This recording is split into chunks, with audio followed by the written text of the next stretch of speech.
అందరికీ నమస్కారములు.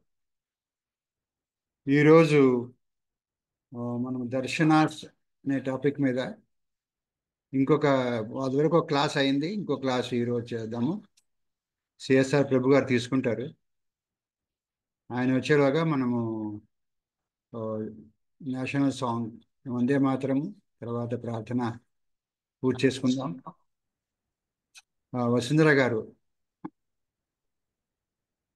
వందే మాతరం చెప్తారా? वन्दे मातरम् वन्दे मातरम् सुजलां सुफलां मलयज शीतलां सस्यश्यामलां मातरम् वन्दे मातरम् शुभ्रज्योत्स्ना पुलकितयामिनी पुल्लकुसुमित द्रुमदलशोभिनी सुहासिनी सुमधुरभाषिणी सुखदां वरदां मातरं वन्दे मातरं वन्दे मातरं वन्दे मातरं सर्वेभ्यो नमस्कारः. వందే మాతరం. ధన్యవాదములండి. ఆ, రామకృష్ణ గారిని ఈ ప్రార్థన చేయమని కోరుదాం. ముందుగా ఒక్క నిమిషం ధ్యానం చేద్దామండి.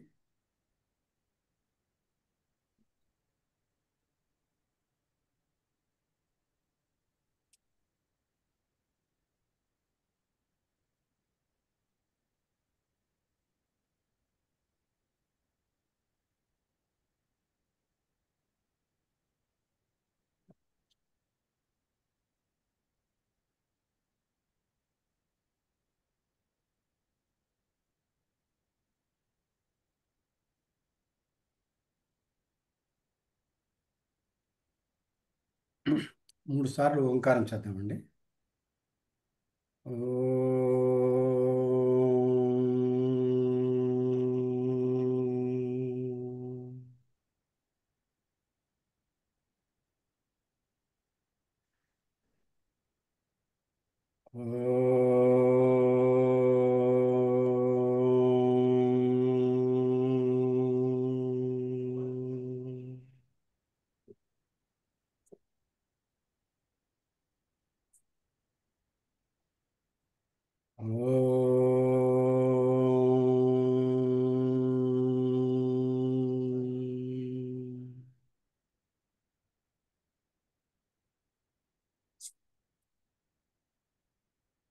సర్వేభ్యో నమస్కారः. ఓం గణానాం త్వా గణపతిగం హవామహే కవిం కవీనాం ఉపమశ్రవస్తమం జ్యేష్ఠరాజం బ్రహ్మణాం బ్రహ్మణస్పత ఆనశృణ్వన్నోతిభిः సీదసాదనం. ఓం శ్రీ మహాగణాధిపతయే నమః. ఓం ప్రణో దేవి సరస్వతి వాజేభిర్వాజినీవతి ధీనామ వితర్యవతు. ఓం శ్రీ మహాసరస్వత్యై నమః. గురురేవ గతి గురుమేవ భజే గురునైవ సహాస్మి నమో గురవే. న గురో పరమం శిశురస్మి గురో మతిరస్తి గురౌ మాం పాహి గురో. జ్ఞానానందమయం దేవం నిర్మలస్ఫటికాకృతిం ఆధారం సర్వవిద్యానాం హయగ్రీవం ఉపాస్మహే. స్మృతిపురాణానాం ఆలయం కరుణాలయం నమామి పాదశంకరం లోకశంకరం. శంకరం శంకరాచార్యం కేశవం బాదరాయణం సూత్రభాష్యకృతే వందే కృతౌ వందే భగవంతః పునః పునః. ఈశ్వరో గురురాత్మేతి మూర్తిభేద విభాగినే వ్యోమవద్వ్యాప్తదేహాయ దక్షిణామూర్తయే నమః. అసతో మా సద్గమయ తమసో మా జ్యోతిర్గమయ మృత్యోర్మా అమృతంగమయ. ఓం శాంతి శాంతి శాంతి. మాతృదేవో భవ పితృదేవో భవ ఆచార్య దేవో భవ అతిథిదేవో భవ. ఓం సహనావతు సహనౌ భునక్తు సహ వీర్యం కరవావహై తేజస్వినావధీతమస్తు మా విద్విషావహై. ఓం శాంతి శాంతి శాంతి. శ్రీ గురుభ్యో నమ. హరి ఓం. హరి ఓం. శ్రీ గురుభ్యో నమ. ధన్యవాదములండి రామకృష్ణ గారు. ధన్యవాదములండి. నా సిఎస్ఆర్ ప్రభు గారిని ప్రార్థిద్దాం ఈ సెషన్ స్టార్ట్ చేయమని.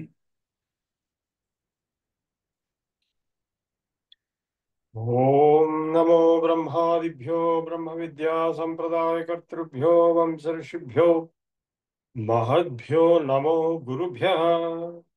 సర్వోపప్లవరహిత ప్రజ్ఞాన ఘన ప్రత్యగర్ధో సోహమస్మి బ్రహ్మైవాహమస్మి.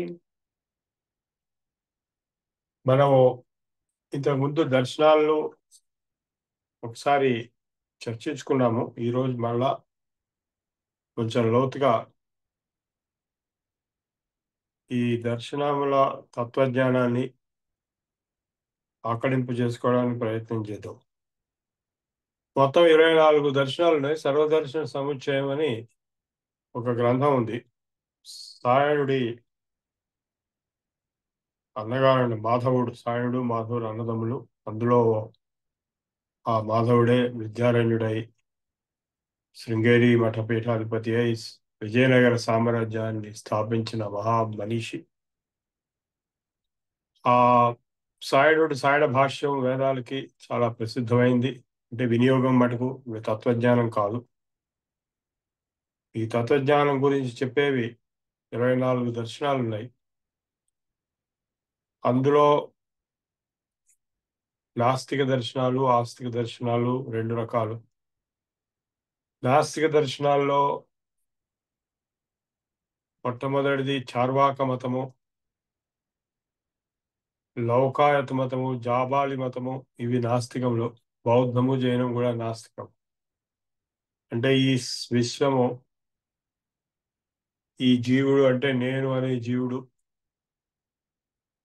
ఎక్కడి నుంచి వచ్చాడు? ఎందుకంటే మూడోదైనటువంటి ఈశ్వరుడు వాళ్ళకి లేడు. త్రిపుటిలో వాళ్ళకి లేడు.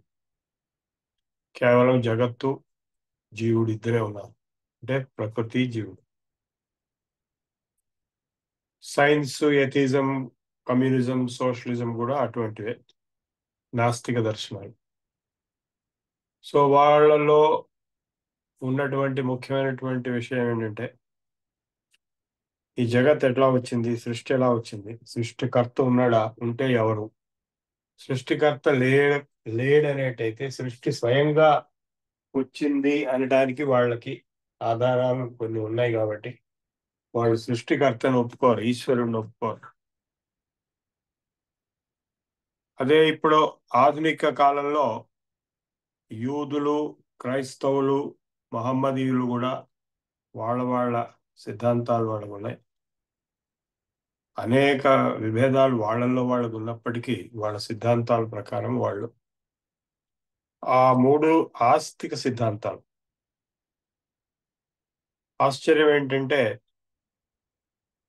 భారతదేశంలోనే పుట్టి వర్ధిల్లినటువంటి బౌద్ధము, జైనము వేదానికి వ్యతిరేకంగా అంటే నాస్తికతని ప్రతిపాదించగా, అదేవిధంగా లోకాయతులు, చార్వాకులు, జాబాలులు వీళ్ళందరూ నాస్తికత అంటే ఈశ్వరుడు లేడు అని గట్టిగా ఒక్కానించి ఆ ఆధారం మీద వాళ్ళ దర్శనాన్ని, వాళ్ళ సిద్ధాంతాన్ని వాళ్ళు చెప్పుకొస్తుండగా, మన దేశంలో పుట్టనటువంటి ఇతర దేశం అంటే ఒకే చోట మిడిల్ ఈస్ట్ లో అంటే ఇజ్రాయెల్ ప్రాంతంలో పుట్టినటువంటి ఇజ్రాయెలు, అరేబియా, ఈ 3 మతాలు యూదు, క్రైస్తవ, ఇస్లాం మతంలో, అట్లాగే జొరాస్ట్రియన్ మతం వాటికంటే పూర్వమైంది. ఈ 4 కూడా ఈశ్వరుణ్ణి ఒప్పుకుంటాయి. అది ఆశ్చర్యకరమైన విషయం. చాలా మంది దీన్ని అవగాహన చేసుకోలేరు. ఇప్పుడు పాకిస్తాన్ ఉన్నటువంటి తీవ్రవాదం, యుద్ధం, ఇదంతా తీవ్రమైనటువంటి ఇస్లాం మహమ్మదీయ మత దృక్పథం. ఇట్లా కాకుండా వాళ్ళల్లోనే అనేకమైనటువంటి ఇతర శాఖలు ఉన్నాయి. వాళ్ళు అవన్నీ ఒప్పుకోరు. ఇప్పుడు సూఫీలు ఉన్నారు, వాళ్ళు సింక్రటిక్ కల్చర్ అని హిందూ ధర్మంలో అనేక విషయాలు వాళ్ళు పొందుపరుచుకున్నారు. ఇప్పుడు బౌద్ధులు, జైనులు భారతదేశంలో ఒకప్పుడు చాలా బలంతో, చాలా విస్తారమైనటువంటి వ్యాప్తితో ఉన్నటువంటి వాళ్ళే. వాళ్ళని ఆది శంకరాచార్యులు గారు సైద్ధాంతికంగా ఓడించి, ఆ తర్వాత అనేక యుద్ధాల్లో మహమ్మదీయుల వల్ల కానీ ఎవరి వల్ల కానీ ఆ వాళ్ళు పూర్తిగా మాయమైపోయినా జైలు ఇప్పటికీ ఉన్నారు. బౌద్ధులు నామమాత్రంగా, అంబేద్కర్ తర్వాత వాళ్ళ బౌద్ధం మొదలైంది. ఇక్కడ నేను చెప్తున్న విషయం ఏంటంటే, ఈ 24 దర్శనాలు ఆస్తికములు, నాస్తికములు. అందులో ఆస్తిక దర్శనాల్లో అద్వైత, ద్వైత, విశిష్ట అద్వైత, త్రైత, శుద్ధాద్వైత, ద్వైతాద్వైత, ఇట్లా అనేకమైనటువంటి 25 సిద్ధాంతాలు మొత్తం ఉన్నాయి. మనం ఇవాళ ఇవన్నీ చర్చించుకుందాము. వీటన్నిటికీ ఒకటే లక్ష్యము, అదేమిటంటే మోక్షం. చార్వాక మతం ప్రకారము చావే మోక్షం. ఆనందంగా, సంతోషంగా గడపడమే స్వర్గం. అట్లాగే దుఃఖంతో ఉండడమే నరకం. మరలా జన్మ లేదు. ఇది మెటీరియలిజం, హీడోనిజం అని ఇప్పుడు ఏదైతే మనకి అందరికీ కనపడుతున్నదో, మన యూత్ ముఖ్యంగా జనరల్గా అందరూ కూడాను ఈ మెటీరియలిజం అంటే భౌతికవాదం, చార్వాక మతానికి దాదాపు తాదాత్మ్యంగా ఉంటుంది. ఈ జాబాలి అనేటువంటి మహర్షి, జాబాలి మతం కూడా ఆయన రాముడిని అడవికి వెళ్ళొద్దు అని చెప్పి ప్రేరేపించాడు. జాబాలి ఉపనిషత్తు కూడా ఉంది. మన దేశంలో ఉన్న గొప్పతనం ఏంటంటే స్వతంత్రం ఉంది, ఎవరు ఏదైనా చెప్పచ్చు. నువ్వు ఇలా చెప్పకూడదు, ఇలా చెప్తే నేను చంపేస్తాం అనేది ఉండదు.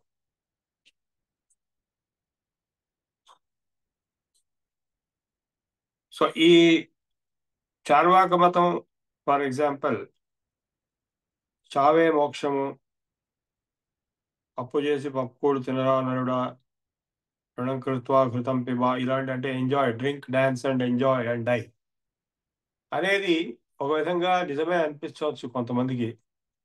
అంటే అది కనపడుతున్నది అదే, ఇంకేం లేదు. చచ్చిపోయిన తర్వాత ఏమవుతుందో ఎవరికి తెలియదు. బతికున్నప్పుడు ఎంజాయ్ చేయడమే స్వర్గము, దుఃఖపెట్టడమే నరకము. ఇంకా ఏమీ లేదు, పాపం లేదు, పుణ్యం లేదు, కర్మ లేదు, మోక్షం లేదు, ధర్మం లేదు, ఏమీ లేదు. ఇంకా అంతగా అయితే కోర్టులు ఉన్నాయి కాబట్టి ధర్మాన్ని కొంతవరకు పరిపాలించవచ్చు కాక. సో ఈ విధంగా ఉన్నటువంటి ఈ చార్వాక మెటీరియలిస్టిక్ హీడోనిజం అని అంటే డ్రింక్, డాన్స్, ఎంజాయ్. మీకు తెలియని విషయం ఏం లేదు. ఆల్మోస్ట్ 90% మనుషులు ఇదే మార్గంలో ఉంటారు. భగవంతుని నామమాత్రంగా ఊరికే వేరే వాళ్ళని సంతృప్తిపరచడానికి చూపించుకోవడం తప్ప నమ్ముతున్నానండి. నిజమైన నమ్మకం, భక్తి ఏముండవు. అట్లాగే ఇప్పుడు బౌద్ధులు, జైనులు బుద్ధుడే దేవుడిగా కొలిచేవాళ్ళు మహాయాన బౌద్ధులు. బుద్ధుడిని గురువుగా ఒప్పుకునేవాళ్ళు హీనయాన థేరవాద బౌద్ధులు శ్రీలంకలో ఉంటారు. జపాన్లో ఇంకా చైనాలో కొంత భాగం వాళ్ళంతా మహాయాన బౌద్ధులు, అంటే బుద్ధుడే భగవంతుడు అని చెప్పి ఉపాసిస్తారు.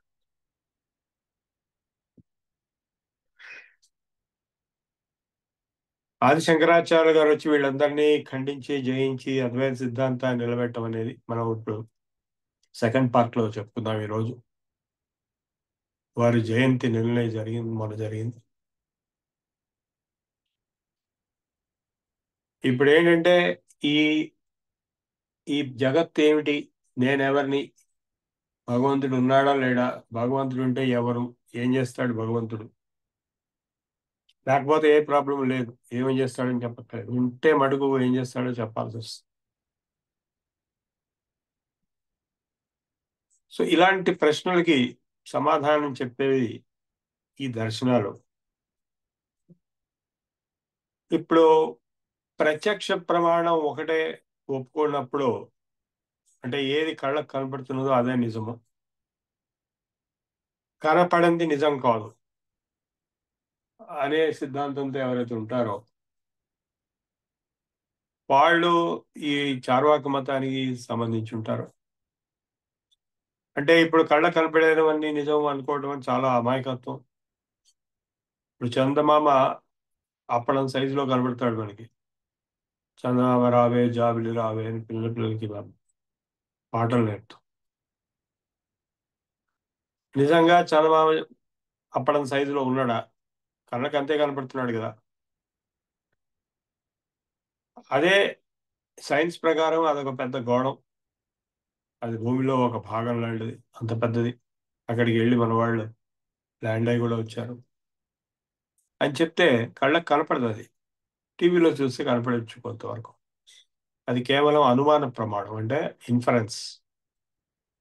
కనుక చార్వాక మతం అనేది పూర్తిగా నమ్మడానికి లేదు అనేది మనకి కళ్ళకు క్లియర్గా కనిపించడం. ఎందుకంటే ప్రత్యక్షం ఒకటే నిజం అనుకునే వాళ్ళు అమాయకులు, చిన్నపిల్లలు అనుకుంటారు. అనుమాన ప్రమాణం ఎప్పుడైతే ఒప్పుకుంటామో, ప్రత్యక్షానికి అతీతమైనటువంటిది అనుమాన ప్రమాణం ఉంది. Inference, analysis based inference. ఎప్పుడైతే అనుమాన ప్రమాణాన్ని ఒప్పుకుంటామో మీరు ఇంకా కొంచెం హై లెవెల్కి వెళ్తున్నారు, సైన్స్కి వెళ్తున్నారు.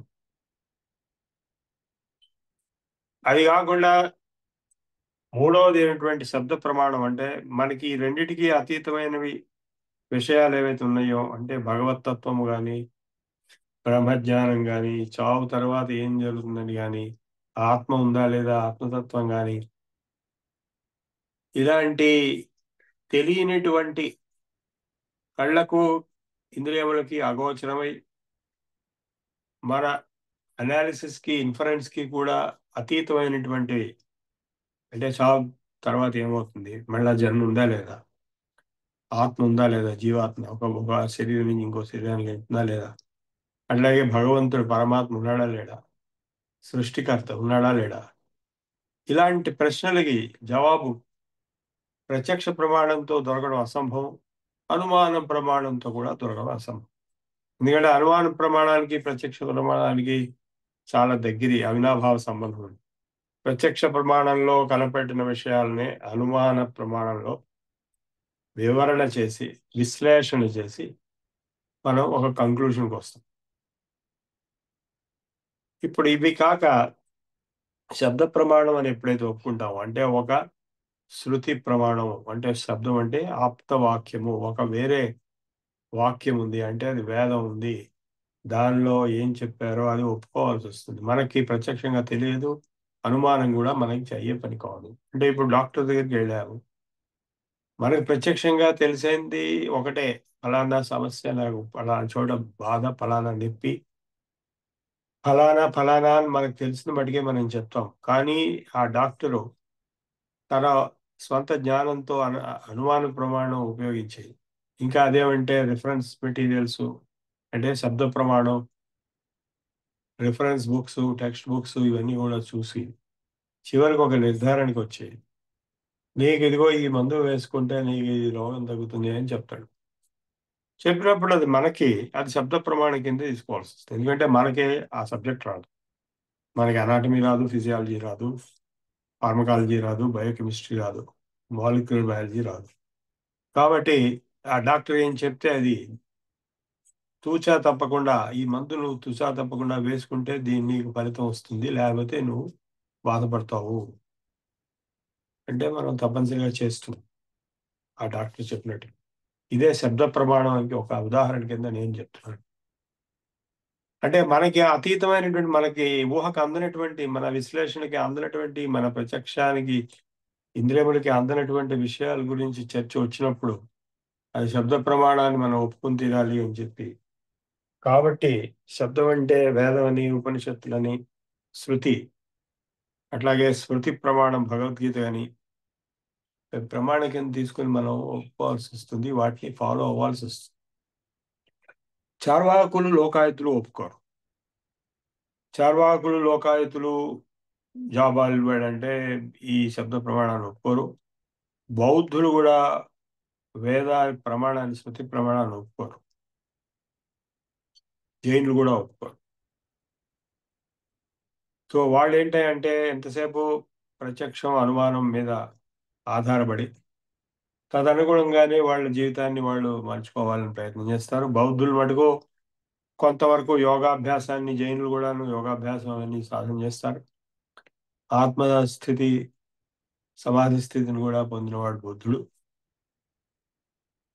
బుద్ధుడు చెప్పింది బౌద్ధులు చెప్తున్నారంట మీకు లేదు. బుద్ధుడు మౌనంగా ఉన్నాడని, ఆ మౌనాన్ని 6 శిష్యులు 6 రకాలుగా వాటిని వ్యాఖ్యానించుకుని 6 రకాల సిద్ధాంతాలను, శూన్యవాదం అని, మాధ్యమికవాదం అని, ఇట్లా అనేక వాదాలు వాళ్ళు సృష్టించుకుని బౌద్ధాన్ని వ్యాప్తి చేశారు.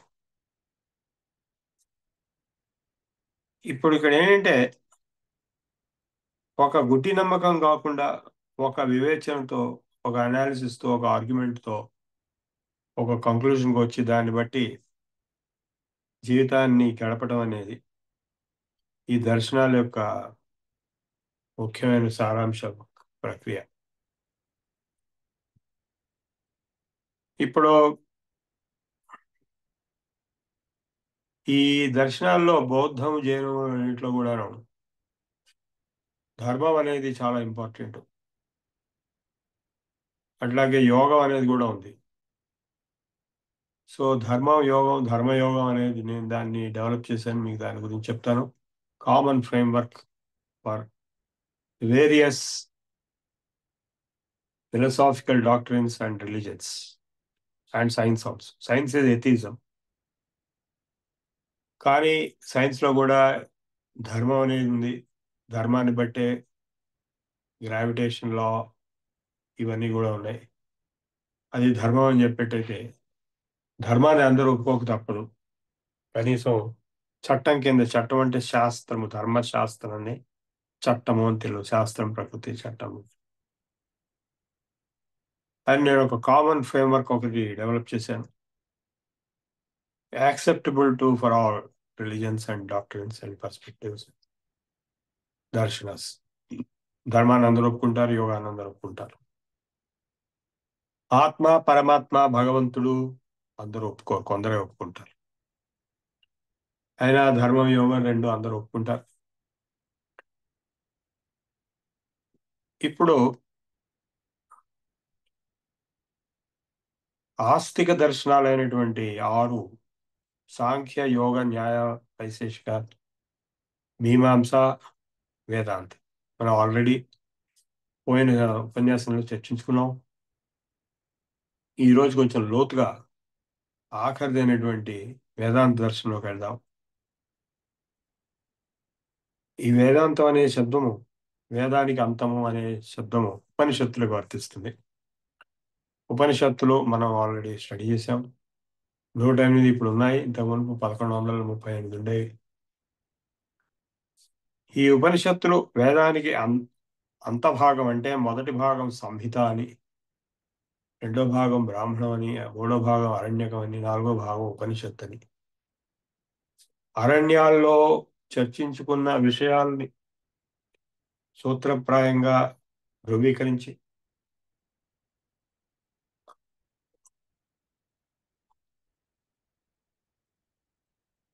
ఉపనిషత్తుల రూపంలో మనకి శృతి ప్రమాణంగా మనకు అందుతోంది. మన ఉపనిషత్తులు 2 సార్లు చర్చించుకున్నాం. సో ఆ ఉపనిషత్తుల్లో ఉండే తత్వజ్ఞానాన్ని క్రోడీకరిస్తూ బాదరాయణుడైనటువంటి వ్యాస మహర్షి అంటే బదరీలో ఉండేవాడు. నేను వెళ్ళొచ్చాను అక్కడికి, ఆయన ఉండొచ్చు ఆ గుహలోకి. మీరు కూడా వెళ్ళి ఉంటారు. పక్కనే గణేష్ గుహ ఉంది. ఇద్దరు పక్క పక్కన ఉండేవాళ్ళు. వీళ్ళు చెప్తే ఆయన రాసి వెళ్ళని మహాభారతం వచ్చింది. అక్కడే సరస్వతి నది కూడా కనపడుతుంది. బాదరాయణుడు అయినటువంటి మహర్షి వ్యాసుడు ఈ బ్రహ్మసూత్రాలు అనేటువంటి వాటిని ఈ ఉపనిషత్తుల యొక్క సారాంశం కింద తయారు చేశారు. అది చాలా క్లిష్టంగా ఉంటాయి. వాటి మొదట్లో మటుకు కొద్దిగా రుచి చూసి ఉపనిషత్తులు ఇప్పటికే మనం అధ్యయనం చేసేసుకున్నాం కాబట్టి మీకు కొంతవరకు తేలిగ్గా అర్థమవుతుంది. సో మొదటి సూత్రం బ్రహ్మసూత్రాలకి, నేను ఇప్పుడు వాడుతున్నది బ్రహ్మసూత్రం అనేటువంటి పుస్తకం రామకృష్ణ మఠంలోది. అథాతో బ్రహ్మ జిజ్ఞాస. ఇప్పుడు మనం బ్రహ్మ జిజ్ఞాస మొదలెడదాం. విధిపరమైన వేద భాగాలన్నీ పూర్వమీమాంస శాస్త్రం, అంటే ఇది ఉత్తర మీమాంస అన్నారు. మీమాంస అంటే అనాలిసిస్, విశ్లేషణ. ఏమి చెయ్యాలి, కర్మకాండ అవన్నీ వినియోగింపబడినటువంటి విధి, కర్మ విధి అది వచ్చింది. అదంతా కూడా ఉపనిషత్తుల్లో కాదు, జైమిని మీమాంసా సూత్రాల్లో కర్మకాండలో చెప్పబడింది. ఆ పరమైన వేద భాగాన్ని పూర్వమీమాంసాస్త్రంలో పరిశీలించుకుని ఆ శాస్త్రానికి ఉత్తర మీమాంసా శాస్త్రం అయినటువంటి వేదాంత దర్శనానికి తేడా ఏమిటి? పూర్వమీమాంసా శాస్త్రం అంటే పూర్వమీమాంసా దర్శనం కర్మాచరణకు విధి రూపమైన వేద భాగాన్ని విచారించింది, కానీ నిత్య సిద్ధమైన బ్రహ్మతత్వాన్ని విచారణ చేయలేదు. అంటే కేవలం కర్మకాండకి పరిమితమైనటువంటిది ఈ పూర్వమీమాంస. జ్ఞానకాండ అనేటువంటిది పరబ్రహ్మతత్వం, జ్ఞానం చెప్పేది. ఈ జ్ఞానకాండ అని చెప్పబడుతున్నటువంటి వేదాంత దర్శనం ఉత్తర మీమాంస అని పేరు వచ్చింది. మీమాంసకి తర్వాత రెండో మీమాంస పార్ట్ బి అన్నట్టుగా దాని అర్థము. నిత్య సిద్ధమైన బ్రహ్మతత్వం అంటే బ్రహ్మతత్వం ఎప్పుడో కొత్తగా సాధించేది కాదు, ఆల్రెడీ ఉంది, వస్తుస్థితి, వాస్తవం. దాని విచారణ చేయలేదు. పూర్వమీమాంస శాస్త్రం ధర్మాధర్మాల విచారణకు పరిమితం. ఉపనిషద్వాక్యాలను పరమాత్మ అయిన నిర్గుణ బ్రహ్మను సమన్వయించుకొని అర్థం చేసుకోవాలి. సర్వేషాం వేదాంత వాక్యానాం అద్వితీయే బ్రహ్మణి నిర్విశేషే తాత్పర్యమితి అనేదే ఉత్తర మీమాంసాస్త్రం యొక్క ముఖ్య లక్షణము. ఉత్తర మీమాంస శాస్త్రం అనొచ్చు, దర్శనం అనొచ్చు. రెండింటికి తేడా ఏంటి? శాస్త్రం అంటే ఒకటే శాస్త్రం, దర్శనం అంటే అనేక శాస్త్రాలు కలిపి దర్శనం అని పేరు వచ్చి, అంటే అనేక గ్రంథాలు ఉంటాం. జైమిన్యాచార్యులు వారి పూర్వమీమాంసలో అథాతో ధర్మ జిజ్ఞాస అనే సూత్రంతో మొదలై, అంటే వేదాధ్యయనం చేసుకున్న తర్వాత ధర్మ జిజ్ఞాస అని చెప్పారు. వేదాధ్యయనం కర్మ విధి తెలుసుకున్న తర్వాతనే బ్రహ్మ జిజ్ఞాస ప్రారంభించాలి. కాబట్టి అథాతో బ్రహ్మ జిజ్ఞాస అంటే ఇప్పుడు మొత్తం అన్ని కర్మకాండలు అన్ని యజ్ఞయాగాలు చేసిన తర్వాతే బ్రహ్మ జిజ్ఞాస చేయాలా, లేకపోతే ముందే చేయొచ్చా అనే దాని మీద చాలా వివాదం ఉంది. అంటే కర్మాచరణ వల్ల శుద్ధీకరణ జరిగినటువంటి చిత్తము వేదాంత జ్ఞానానికి అర్హత పొంది ఉంటుంది. కనుక కర్మ తర్వాతనే జ్ఞానము అనేటువంటి ఒక దృష్టికోణం ఉన్నది. అట్లా కాదు, నీకు చిత్తశుద్ధి కనుక ఉన్నట్లయితే, అంటే యోగాభ్యాసం వల్ల కానీ పూర్వజన్మ సుకృతం వల్ల కానీ నీకు ఆల్రెడీ రెడీగా నువ్వు వేదాంత జ్ఞానాన్ని తెలుసుకునేటువంటి కెపాసిటీ నీకు ఉన్నట్లయితే అప్పుడు కర్మానుష్ఠానం చేయకపోయినా పర్వాలేదు, నువ్వు డైరెక్ట్గా వేదాంత జ్ఞానం లెవెల్కి వెళ్ళొచ్చు అని ఒక దృష్టికోణం ఉంది. అంటే ఇప్పుడు ఆది శంకరాచార్యులు గారు డైరెక్ట్ గా బ్రహ్మచర్యం తర్వాతనే సన్యాసాశ్రమం స్వీకరించారు. అలా స్వీకరించిన వాళ్ళు చాలా కొద్ది మంది. అంటే వివేకానంద కూడా అటువంటి వాడే. అంటే మామూలుగా సన్యాసాశ్రమం అనేది కేవలం బ్రాహ్మణులకే పరిమితం. కానీ కొన్ని స్పెషల్ కేసెస్ లో బ్రాహ్మణేతరులు కూడా సన్యాసాశ్రమం స్వీకరించారు. వాళ్ళ అర్హత ఉంది అని వాళ్ళ గురువులు ఎప్పుడైతే గుర్తిస్తారో అప్పుడు వాళ్ళకి, ఇప్పుడు వివేకానందుడు బ్రాహ్మణేతరుడు అయినా కూడా సన్యాసాశ్రమం స్వీకరించడానికి యోగ్యత ఉందని చెప్పి ఆయన గురువు అయినటువంటి రామకృష్ణ పరమహంస గుర్తించటం. ఇప్పుడు ఈ సన్యాసాశ్రమంలో డైరెక్ట్ గా వెళ్ళిన తర్వాత ఏదైతే బ్రహ్మజ్ఞానం బోధ, తత్వబోధ జరుగుతుందో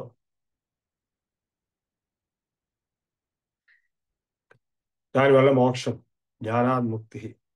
ఇప్పుడు మనం ఉన్నాము, ఇక్కడ ఎవరు సన్యాసులు లేరు, కానీ గృహస్థాశ్రమంలో పండి అనేక కర్మకాండలు కూడా చేసి ఉండి ఇప్పుడు ఈ తత్వజ్ఞానాన్ని అవగాహన చేసుకోవాలనేటువంటి ఉద్దేశంతో ఉన్నవాళ్ళు ఈ కోర్సు అటెండ్ అవుతున్నారు, నా లెక్చర్ వింటున్నారు.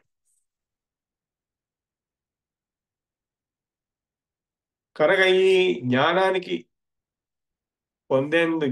పొందేందుకు అర్హత ఏమిటి అంటే దాన్ని ఇంకో చోట, వేరే చోట క్లియర్గా చెప్పారు.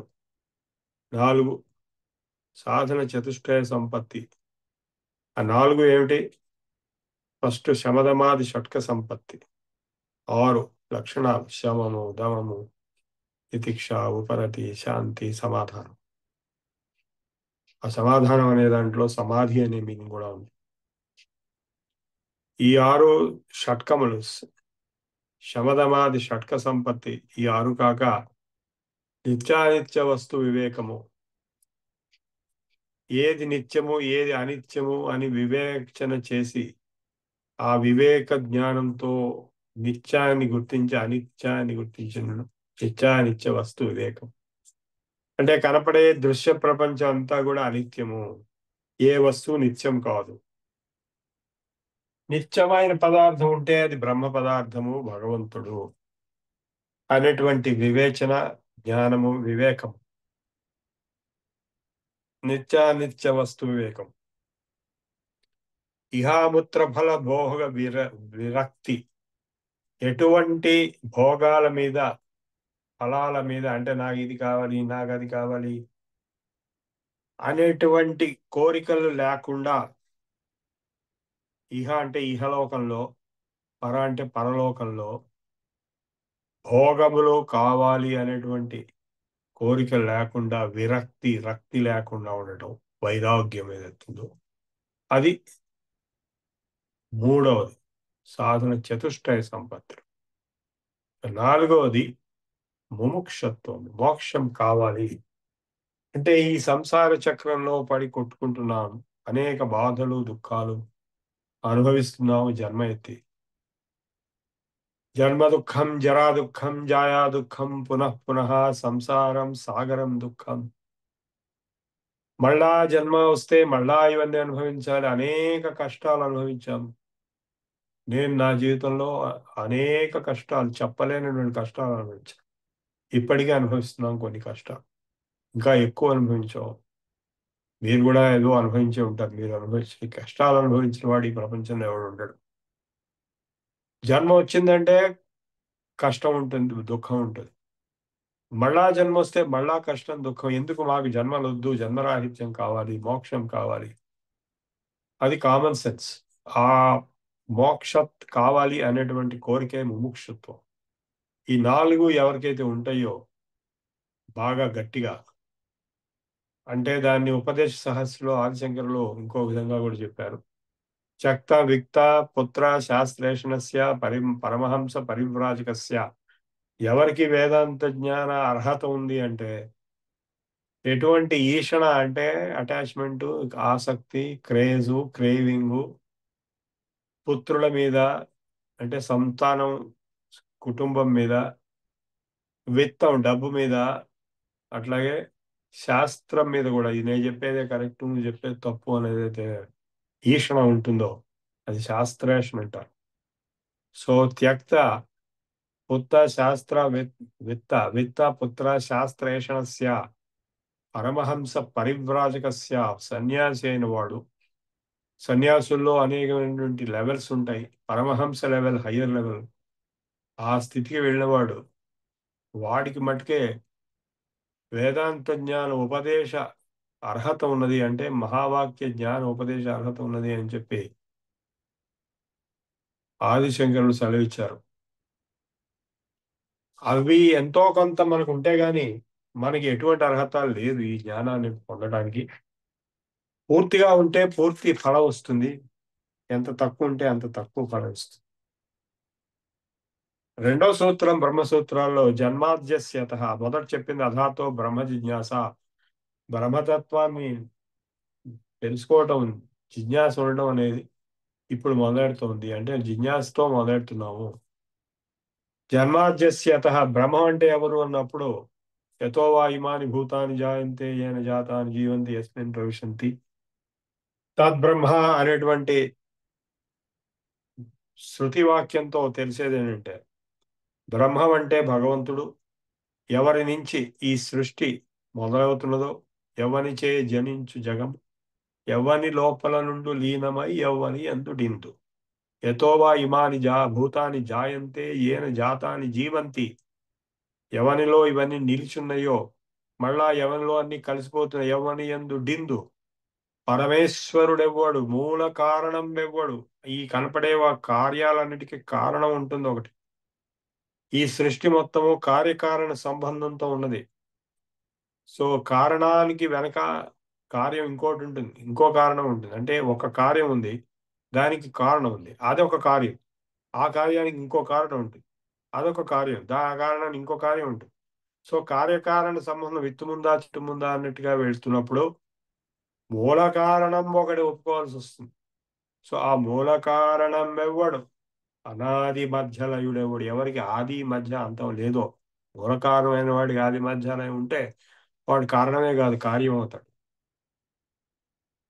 సర్వముదానయైన వాడెవ్వడు, వాని ఆత్మజుని నే శరణంబు వేడదని, నాలో ఉన్నవాడిని అన్నాడు, నే శరణంబు వేడు. అదే ఇక్కడ జన్మాద్యస్యత అని బ్రహ్మసూత్ర వాక్యం ఉంది. అంటే ఎవరి నుంచి ఈ సృష్టి పుట్టిందో, ఎవరి వలన ఈ సృష్టి నిలబడుతుందో, ఎవరిలో ఈ సృష్టి కలిసిపోతుందో, ఎవరు మూల కారణమో అది బ్రహ్మము, బ్రహ్మ పదార్థము, లేదా భగవంతుడు, భగవతత్వము. ఈ విధంగా మీరు ఈ బ్రహ్మ జిజ్ఞాసని చెప్పుకోవచ్చు. ఆ ఈ రెండవ సూత్రం. మూడో సూత్రంలో శాస్త్రయోనిత్వాత్ అన్నాడు. దీనికి రెండు రకాలుగా చెప్పుకోవచ్చు. ఏ భగవంతుడి యొక్క కవిర్ మనీషి అని భగవద్గీతలో చెప్పినట్టుగా జ్ఞాన స్వరూపుడైనటువంటి భగవతత్వంలోంచి అన్ని శాస్త్రములు పుడుతున్నాయి. యోని, అన్ని శాస్త్రములకు యోని అని చెప్పుకోవచ్చు. లేదా శాస్త్రములన్నిట్లో చెప్పబడేటువంటి బ్రహ్మతత్వమే ఉన్నది అని కూడా చెప్పుకోవచ్చు. ఈ సూత్రానికి అర్థం. తత్తు సమన్వయాత్ అని ఇంకోటి ఉంది.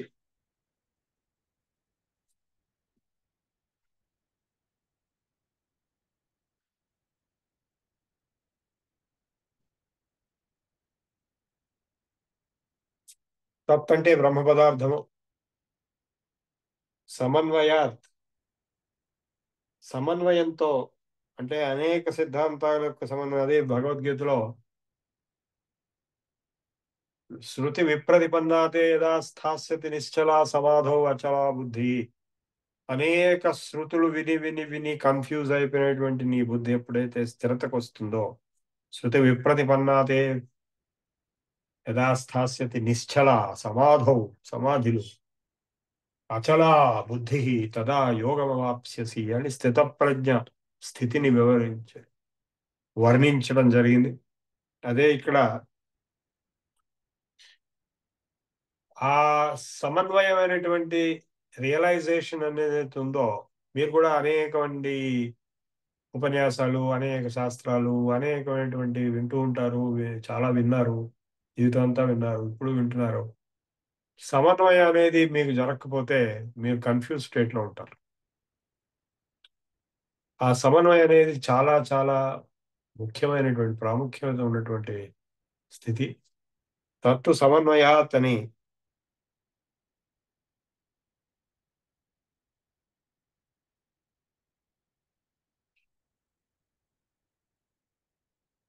ఇది 4వ సూత్రం.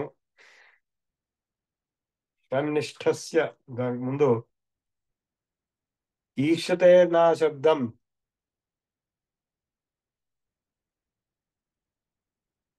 తన్నిష్టస్య మోక్షోపదేశాత్. 7వది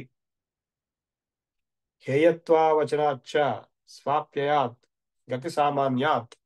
ఇలా వెళ్తూ ఉంటే సూత్రాలు ఒక్కొక్కటి. శృతత్వాచ్చ ఆనందమయో అభ్యాసాత్. ఇవి చాలా లోతైనటువంటి బ్రహ్మసూత్రాల వివేచన. ఆనందమయో అభ్యాసాత్ అనేటువంటి సూత్రం, అభ్యాసం వల్ల ఆనందమయం కాబట్టి బ్రహ్మతత్వం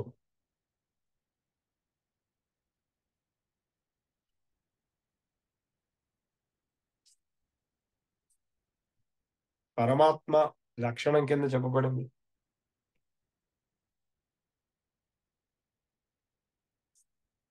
ఆనందో బ్రహ్మేది విజానీయాత్ అని తైత్రీయ ఉపనిషత్తులో, విజ్ఞానం ఆనందం బ్రహ్మ అని బృహదారణ్యక ఉపనిషత్తులో, ఆనందం బ్రహ్మణో విద్వాన్న బిభేతి కుతశ్చనేతి అని తైత్రీయంలో మళ్ళీ ఆనంద శబ్ద ప్రయోగాలతో బ్రహ్మ విశేషణాలు చెప్పబడింది. అయితే ఆనందమయ కోశంలో ఉన్న శారీరుడికి ప్రియమే శిరస్సు అనే వాక్యం శరీరోపాధి సంయుక్తం. ఆనందమయ అంటే పరమాత్మ కాని జీవుడు కాదు. తైత్రీయంలో బ్రహ్మం అంటే ఏమిటి అని చర్చ వచ్చినప్పుడు మొదలు దేని నుంచి అన్ని పుడుతున్నాయో, దేనిలో అన్ని నిలుస్తున్నాయో, దేనిలో అన్ని కలిసిపోతున్నాయో అదే బ్రహ్మం అనే నిర్వచనానికి అన్నమే బ్రహ్మ అని భృగు అన్నం బ్రహ్మేది విజానీయ, అది కాదని చెప్పలేదు. వాళ్ళ గురువు అయినటువంటి తండ్రి అయినటువంటి వరుడు మళ్ళా తపస్సు చేయమన్నాడు. అప్పుడు ప్రాణో బ్రహ్మేది విజానీయాత్ అని చెప్పాడు.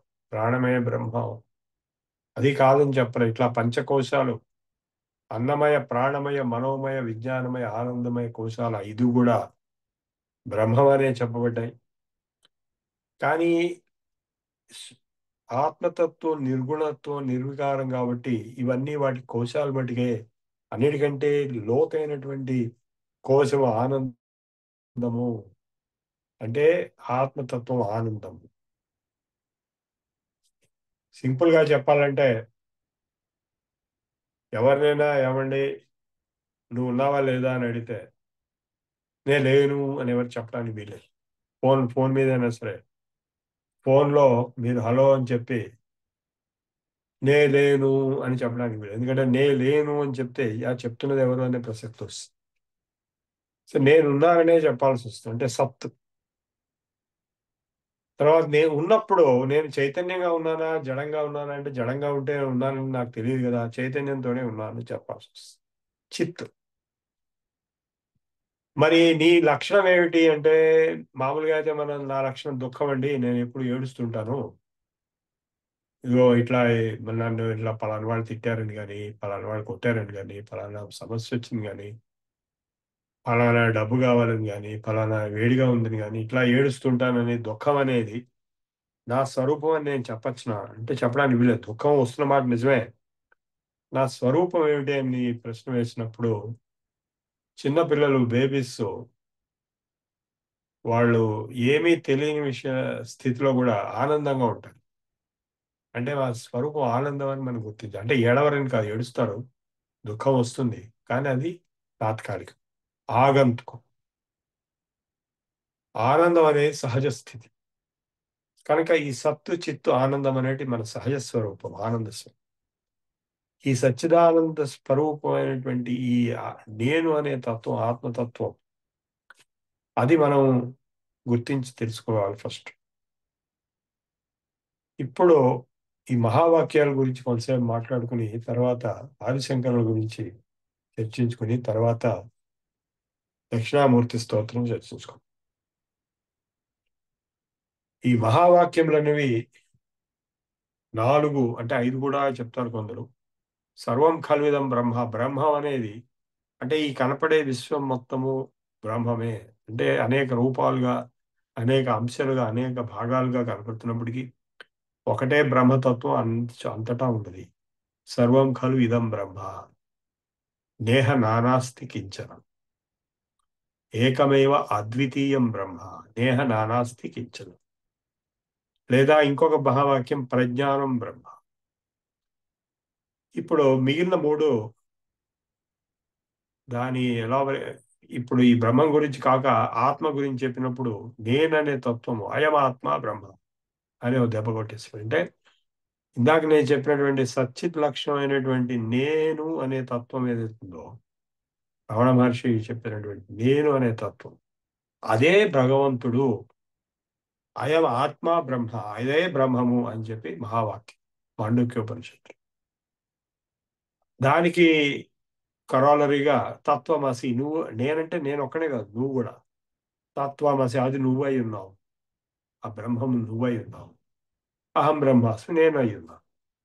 సో అంటే అద్వైత స్థితి చెప్పబడింది. అంటే ఒకే బ్రహ్మము నేనుగా, నువ్వుగా, అనేకంగా, జగత్తుగా కనపడుతున్నది. ఉన్నది ఒక్కటే, ఉండున్నది అల్లా ఒక్కటై తానే ఉండు. అదే ఆత్మ ముక్తుడు. అతనికి రూపనామధేయములు లేవు. కానీ అతనిలో ఒక మాయ తాను అలరుచుండు. కలలనెన్ని అన్నది కలుచునుండు. కానీ ఆ ఆత్మ సాక్షిగా ఉంచుండు. అదే నీవను తత్వము మదినేంటి. నేను అది, ఇది కాదు, శరీరాన్ని కాదు అని ఎప్పుడైతే తెలుసుకుంటామో అదే మోక్ష స్థితి, అదే మోక్ష జ్ఞానం. ఆ క్షణంలోనే మీరు ముక్తులు అవుతున్నారు. అహం బ్రహ్మాస్మి అనేటువంటి నిజమైన అనుభూతితో. ఊరికే మాట్లాడటం కాదు. వాచా బ్రహ్మము పలుకు వారికి ఏమబ్బు అన్నారు. ఇది వాచ్యం అనిర్వాచ్యము ఏదో వాచో నివర్తంతే అప్రాప్య మనసా సహా. మనస్సుగా అందనటువంటిది వాక్కులు వెనక్కి వచ్చేస్తాయి. వాక్కులు అందుకోలేవు ఆ స్థితి. ఆనందం బ్రహ్మణం అభిభేదిక్తశ్చంది. ఇది కేవలం అనుభూతితో సచ్చిదానంద లక్షణమైనటువంటి ఆత్మస్థితిని అనుభూతి చెందటం కోసమే సర్వ సాధనలు, సర్వ యోగాలు, సర్వ మతాలు, అన్ని ఉపాసనలు, గురువులు అందరూ మనకి ఏర్పడి ఉన్నారు. వాటిని మనం ఎంతగా సాధిస్తే అప్పుడు ఈ ఆత్మానుభవం అనేది, బ్రహ్మాత్మన సంస్థితి అనేది మనకి దొరుకుతుంది. అందుకే వివేక్ చూడబడిలో జంతువునాం నరజన్మ దుర్లభతరం తతోపి విప్రత తత్తు వైదిక ధర్మ మార్గపరత విద్వత్సుఘోషణం. ఇట్లా వెళ్ళి బ్రహ్మాత్మన సంస్థితి శతజన్మ కోటి సుకృతైర్వినా లభ్యతే. జంతువులన్నిటిలో నరజన్మే, మానవుడిగా పుట్టడం అనేది చాలా చాలా అరుదైనటువంటి, అతి విశేషమైనటువంటి అవకాశం. అట్లా మనిషి అయి పుట్టిన వాళ్ళల్లో అనేక మంది మనుషులు ఉన్నారు. ఎస్కిమోలు ఉన్నారు, అడవి మనుషులు ఉన్నారు, అండమాన్లో ఉండేటువంటి ఆటవికులు ఉన్నారు. అటువంటి వాళ్ళ మనుషులు, వీళ్ళందరూ మనుషులే. అందరిలో విప్రుడై పుట్టడం అనేది అంటే వేద విద్యని అనుసంధానం చేసేటువంటి అవకాశం ఉన్నటువంటి వాడే పుట్టడం అనేది, అంటే వేద జ్ఞానం, వేద విధుడైనటువంటి విప్రుడుగా పుట్టడం అనేది అది ఇంకా చాలా చాలా చాలా అరుదైనటువంటిది. కోట్లల్లో ఒకళ్ళకి వస్తుంది. అటువంటి విప్రత్వంలో కూడా వైదిక ధర్మ మార్గపరత, నిజంగా వైదిక ధర్మాన్ని, సనాతన ధర్మాన్ని అవగాహన చేసుకుని దాన్ని ఆచరిస్తూ ఉండటం అనేది ఇంకా కష్టమైన పని, అరుదైనది. అందుకే మేము ఈ కోర్సుల ద్వారా ప్రయత్నం చేస్తున్నాం. విద్వత్ సుఘోషణం, ఇట్లా జ్ఞాన యజ్ఞంలో ఇటువంటి విద్వత్ సుఘోషణం అంటే చర్చ, స్వాధ్యాయం, ప్రవచనం జరగడం అనేది కూడా చాలా ఇంకా అరుదైనటువంటి. చూడండి, ఇంత పెద్ద సెట్ లోంచి చిన్న సెట్, చిన్న సెట్, చిన్న సెట్, ఇంకా సెట్, చిన్న సెట్, ఇంకా చిన్న సెట్కి వెళ్తున్నాం. సో అట్లా వచ్చిన తర్వాత ఇట్లా వెళ్ళి వెళ్ళి వెళ్ళి ఎక్కడ ఆగుతుంది ఇది అంటే బ్రహ్మాత్మన సంస్థితి. నేను బ్రహ్మమును, నేను శరీరాన్ని కాదు, నాకు చావు పుట్టుకలు లేవు, నేను కౌమారం యవ్వనం జర ఇవన్నీ నాకు లేవు, నేను పరబ్రహ్మంని అని తెలుసుకోవడం అనేటువంటి స్థితి ఏదైతే ఉందో అది శతజన్మ కోటి సుకృత వినాలభ్యతే. 1000 కోట్ల జన్మలు ఎత్తే గానీ ఆ సుకృతం రాదు. ఆ సుకృతం పుణ్యం అంటే 1000 కోట్ల జన్మల్లో పుణ్యం కనుక ఫలిస్తే ఆ బ్రహ్మాత్మన సంస్థితి అనేటువంటి మోక్ష స్థితి లభిస్తుంది.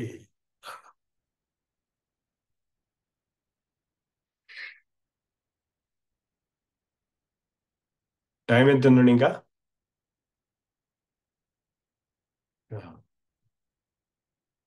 ఓకే, చాలా time. Half an hour. Okay, ఇప్పుడు మనం ఆదిశంకరుల గురించి వారు ఎందుకు ఎందుకంటే నిన్నగాక మొన్న వారి జన్మదినం జరిగింది, పంచమి నాడు. ఈ వైశాఖ మాసంలో మహానుభావులైనటువంటి వాళ్ళందరూ జన్మించారు. శంకరులు, రామానుజులు కూడా, ఆ దగ్గరలోనే హనుమంతుడు, బుద్ధుడు, బుద్ధ భగవానుడు పౌర్ణమి నాడు. ఈ వైశాఖ మాసంలో పుట్టిన వాళ్ళందరికీ కూడా ఎంతో కొంత వేదాంత జ్ఞాన జిజ్ఞాస ఉంటుంది. నేను ఈ వైశాఖ మాసంలోనే పుట్టాను, బహుళ సప్తమి నాడు. చుట్టుపక్కల అందరూ మహానుభావులైనటువంటి మహామనీషులైనటువంటి వ్యక్తుల యొక్క జన్మదినాలని ఆదిశంకరులు వైశాఖ శుద్ధ పంచమి నాడు ఉదయించారు. వారి గురించి మనం కొంతసేపు చెప్పుకుని వారు చెప్పినటువంటి దక్షిణామూర్తి స్తోత్రంతో ఈ అద్వైత వేదాంత సిద్ధాంతాన్ని అవగాహన చేసుకోవడానికి ప్రయత్నం చేద్దాం. ఆదిశంకరుల కాలము దాదాపు 499 BC, అంటే దాదాపు 500 BC ప్రాంతం అని చెప్పుకోవచ్చు. ఇప్పుడు అంటే మామూలుగా టెక్స్ట్ బుక్స్ లో 800 AD అని రాసి ఉంటుంది. 800 AD కనుక అయ్యేట్లయితే క్రైస్తవులు, మహమ్మదీయులు, యూదులు కూడా ఉండాలి. కానీ వారి దిగ్విజయంలో, అంటే వారి జీవిత చరిత్ర శంకర దిగ్విజయం ఏదైతే ఉందో శృంగేరి మఠం వాళ్ళు కూడా ప్రచురించారు. అక్కడెక్కడ క్రైస్తవులు, మహమ్మదీయులు, యూదుల యొక్క ప్రసక్తి లేదు. కనుక ఇది బిఫోర్ క్రైస్ట్ అయి ఉండాలి. కాబట్టి అంతేకాకుండా ఈ శంకర మఠాల వాళ్ళందరూ వాళ్ళు చెప్పుకునేటువంటి ప్రవరలో, వాళ్ళ గురువుల పరంపర ప్రవరలో, అంటే నేను 4 మఠాలకు వెళ్ళాను, 5 మఠాలకు వెళ్ళాను. ఆ మఠాల్లో వాళ్ళు బోర్డు మీద రాసి పెట్టినటువంటి టైం పీరియడ్స్ చూస్తే, అంటే ఇప్పుడు ఉన్నటువంటి వారు, వారి పూర్వీకులు, వారి పూర్వ గురువులు, వారి పూర్వ గురువులు, వారి పూర్వీకులు, ఇలా వెళ్ళి వెళ్ళి వెళ్ళి వెళ్ళి వెళ్ళి ఆదిశంకరులకు వెళ్ళేటప్పటికి 499 BC అని చెప్పి వాళ్ళు చెప్తున్నారు. సో ఆ కాలంలో ఈ భారతదేశంలో 72 మతాలు ఉండేవి. ఎవరి మాట వినేవారు కాదు. ఎవరికి సామరస్యం లేదు, సమన్వయత లేదు. నిత్యం సంఘర్షణలు. బౌద్ధమే ప్రాబల్యంతో ఉండేది, నాస్తికమైనటువంటి బౌద్ధం. అంటే పాత డేట్ ప్రకారం బుద్ధుడు 500 BC, శంకరాచార్యులు 800 AD. కానీ ఇప్పుడు నేను చెప్తున్న కొత్త డేట్స్ ప్రకారము శంకరాచార్యులు గారు 500 BC అయితే బుద్ధుడు 1900 BC వెళ్ళాడు. అంటే 1400 సంవత్సరాలు గడిచిపోయినాయి బుద్ధ భగవానుడు బుద్ధావతారం కలియుగంలో ఎత్తిన తర్వాత. కానీ ఆ బుద్ధుడు చెప్పనివి కూడా చెప్పినట్టుగా, చెప్పినవి కూడా చెప్పనట్టుగా అనేకమైనటువంటి సిద్ధాంతాలు వాళ్ళ శిష్యులు ఏర్పరిచి ఒక విధమైనటువంటి నికృష్టమైనటువంటి పరిస్థితికి తీసుకొచ్చి బౌద్ధంతో పాటు ఈ దేశాన్ని కూడా నికృష్టమైన పరిస్థితి తీసుకురావడం వల్ల ఆ 72 మతాలలో పరస్పర యుద్ధాల వల్ల, ఎటువంటి ఎటువంటి శాంతి లేకపోవడం వల్ల ఆ సాక్షాత్తు ఆ పరమశివుడి యొక్క అవతారమైనటువంటి ఆదిశంకరాచార్యుల వారు ఈ మొత్తం 72 మతాలని ప్రక్షాళన బట్టి చివరికి ఒకే ఒకటి అద్వైతం అనేటువంటి సిద్ధాంతాన్ని వేద ప్రచోదితమైనటువంటి శృతి ప్రమాణమైనటువంటి ఉపనిషత్ వాక్య ఆధారితమైనటువంటి అద్వైత సిద్ధాంతాన్ని వారు నొక్కి వక్కాణించి నిలబెట్టి అనేకమైనటువంటి వాదనలు చేసి జగద్గురువులైనారు. దానికి వారు చేసిన ముఖ్యంగా 4 పనులు. అది ఫస్ట్, వారు 8 ఏళ్ల వయసులోనే వేదాధ్యయనం ఋగ్వేదం మొత్తం నేర్చుకున్నవారే. కేరళ నుంచి మధ్యప్రదేశ్ ఓంకారేశ్వర నర్మదా నది తీరానికి నడక మీద వచ్చి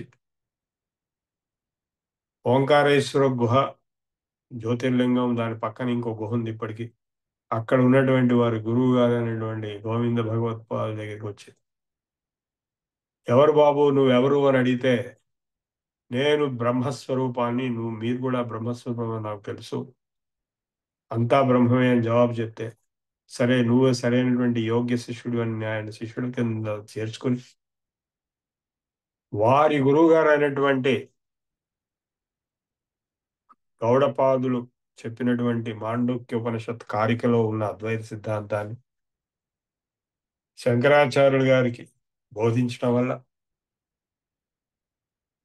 ఈ ఎంతో మంది ఎంతో ప్రయత్నాలు చేసి రాసినటువంటి గ్రంథాలన్నీ అక్కడ తాళపత్ర గ్రంథాల రూపాల్లో ఉండటం వల్ల అవన్నీ కూడా వారికి అప్పచెప్తే శంకరాచార్యులు గారు ఆ చిన్న వయసులోనే 16 ఏళ్ల వయసు లోపలే ఈ సర్వమైనటువంటి వేదాంత సాహిత్యాన్ని అవపోసన పట్టేసి ఉపనిషత్తులను అన్నింటినీ అవపోసన బట్టి 10 ఉపనిషత్తులకి భాష్యం రాసి వాటి సారాంశమైనటువంటి బ్రహ్మసూత్రాలకి భాష్యం రాసి వీటి యొక్క సారభూతమైనటువంటి భగవద్గీతకు భాష్యం రాసి జగద్గురువులై అద్వైత సిద్ధాంతాన్ని ప్రతిష్ఠింపజేసి, అది వారు చేసిన ఒక పని. ఇది కాక రెండో పని ప్రకరణ గ్రంథాలు రాసి, అంటే అద్వైత సిద్ధాంతాన్ని వివరిస్తూ అనేకమైన ప్రకరణ గ్రంథాలు, ఆత్మబోధ, వివేక చూడామణి, ఉపదేశ సాహిశ్రీ, ఇట్లా అనేక గ్రంథాలు అద్వైత సిద్ధాంతాన్ని వివరిస్తూ రాసి, భక్తి గ్రంథాలు రాసి, అనేక స్తోత్రాలు రాసి, ఆ తర్వాత వారు దిగ్విజయం చేసి, అంటే 4 దిక్కుల్లోనూ తిరిగి అందరినీ ఓడించి వాదభిక్ష పెట్టమని, అందులో అతి ముఖ్యమైనటువంటి వాడు మండలమిశ్రుడు కర్మిష్ఠి, ఆయన్ని ఓడించి ఆయన శిష్యుడిగా చేసుకుని ఆయన్ని శృంగేరి మఠాధిపతిగా సురేశ్వరాచార్యుల కింద నియమించి, అట్లాగే ఆ 4 శిష్యులు 4 దిక్కుల్లో 4 శంకర మఠాలు పెట్టి పద్మపాదాచార్యుల వారు ఇట్లా నార్త్ వాళ్ళు సౌత్లో, సౌత్ వాళ్ళు నార్త్లో, ఇట్లా 4 దిక్కుల్లో ద్వారకాపీఠం, పూరీపీఠం, అట్లాగే జోషిమఠ్ హిమాలయాల్లో ఉన్నటువంటి, ఎవరైతే బద్రీనాథ్ వెళ్ళారో దానికి ముందు వస్తుంది జోషిమఠ్. ఈ 4 శంకర మఠాలు స్థాపించి చివరికి, అంటే ఈ 4 ఎగ్జాక్ట్గా నార్త్, సౌత్, ఈస్ట్, వెస్ట్ ఉంటాయి. ఆయా రాజ్యాల్లో ఆ చుట్టుపక్కల రాజులందరూ వారికి శిష్యులుగా విధేయులుగా ఉండేటట్టు ఏర్పాటు చేసి, కుంభమేళాలు ఏర్పాటు చేసి, తర్వాత సామాన్య ప్రజలకి, పామర ప్రజలకు కూడా ఉపయోగంగా ఉండేందుకు గాను 6 మతములు, 6 దేవతా ఉపాసనల రూపంలో షణ్మత స్థాపన చేశారు. అందుకే వారికి షణ్మత స్థాపనాచార్య అనేటువంటి బిరుదు ఆయన కాంచీలో చేశారు కాబట్టి కాంచీ మఠం కూడా ఏర్పడింది. కాంచీ మఠం 4 లేదు, కానీ అది సపరేట్. అక్కడ శ్రీచక్రం ప్రతిష్ఠ చేసి ఈ షణ్మత స్థాపన చేశారు కాబట్టి వారికి షణ్మత స్థాపనాచార్య. షణ్మతములు అంటే ఏంటంటే శైవం, వైష్ణవం, శాక్తేయం, గాణపత్యం, కార్తికేయం, సౌరం. అంటే ఈ దేశంలో అనేక భాగాల్లో అనేకమైనటువంటి దేవతా ఉపాసనలు వేల సంవత్సరాలు బట్టి జరుగుతుండటం వల్ల వాటిని అన్నింటినీ సమన్వయపరచడమే ముఖ్య ఉద్దేశంతో, అద్వైత సిద్ధాంతంతో మహారాష్ట్ర వైపు గాణపత్యులు, తమిళనాడులో కౌమారీలు అంటే కుమార గురు మన కార్తికేయుడు ఉపాసనలు, అట్లాగే ఒరిస్సా ప్రాంతంలో సౌర ఉపాసన అంటే నవగ్రహాల ఉపాసన జ్యోతిష్ శాస్త్ర రీత్యా. ఇది కాక ఆది దేవుడు అయినటువంటి మహాదేవుడు అయినటువంటి శివుడు అనేక రూపాల శైవంలో ఉండటం వల్ల శైవం, వీరశైవం, కాపాలికం, భైరవం, లింగాయతం ఇట్లా అనేకమైనటువంటి శైవ మతాలన్నింటినీ ఒకే కాండ్యూట్లో శైవం అని చెప్పి పెట్టి అనేక వైష్ణవ మతంగా పెట్టి అనేక శాక్తేయ మతాలని అంటే బీహార్, బెంగాల్కి కలకటాకి అధిష్టాన దేవత మహాకాళి, ఉజ్జయిన్లో కూడా మహాకాళి ఉంది. సో ఈ శాక్తేయ ఉపాసన కూడా పెట్టి ఈ 6 మతాలని స్థాపించి షణ్మత స్థాపనాచార్య అనే బిరుదు సంపాదించి, అంటే ఈ 6 మతాలలో మీరు ఏ దేవతా ఉపాసన చేసినా అంటే విష్ణు అనే మతంలో విష్ణు అవతారాలన్నీ రామావతారం, కృష్ణావతారం, బుద్ధావతారం వగేరా వగేరా, చివరికి 6 కూడా ఒకే పరబ్రహ్మానికి రూపాంతరములు అని చెప్పి వారు ప్రతిపాదించడం వల్ల ఆ ఒకే పరబ్రహ్మం ఓంకారం అద్వైతం అంటే దానికి ముందే వారు అద్వైత మత స్థాపన అనేక వాగ్వివాదాల్లో అందరినీ ఓడించి కాశ్మీరంలోనే వారికి సర్వజ్ఞ పీఠానికి అధిపతిగా వారు గుర్తించే జగద్గురు బిరుదాన్ని ఇచ్చిన తర్వాత ఏదైతే ఇప్పుడు కాశ్మీరంలో మనం యుద్ధాలు చేసుకుంటున్నామో అక్కడే పిఓకే దగ్గర ఉంది సర్వజ్ఞ శారదా పీఠం. అదే శ్రీనగర్లో ఒక కొండ మీద శంకరాచార్య హిల్ అని పేరు పెట్టారు. అందుకే అప్పుడు 500 BC సంగతి, ఈ రోజు సంగతి వేరు. మళ్ళా ఆ పరిస్థితులు అసలు వస్తాయో రావో తెలియదు, ఎప్పుడు వస్తాయో తెలియదు. ఒకవేళ వస్తే ఇప్పుడు వారు ఈ పనంతా కాంచీలో చేయడం వల్ల కాంచీ మఠానికి కూడా చాలా గొప్ప ప్రాముఖ్యత వచ్చింది. కాంచీ కామాక్షి దగ్గర శ్రీచక్రం ప్రతిష్ఠ చేయడం వల్ల కాంచీ కామాక్షి దేవి యొక్క శక్తిపీఠం కింద వారు స్థాపించడం జరిగింది.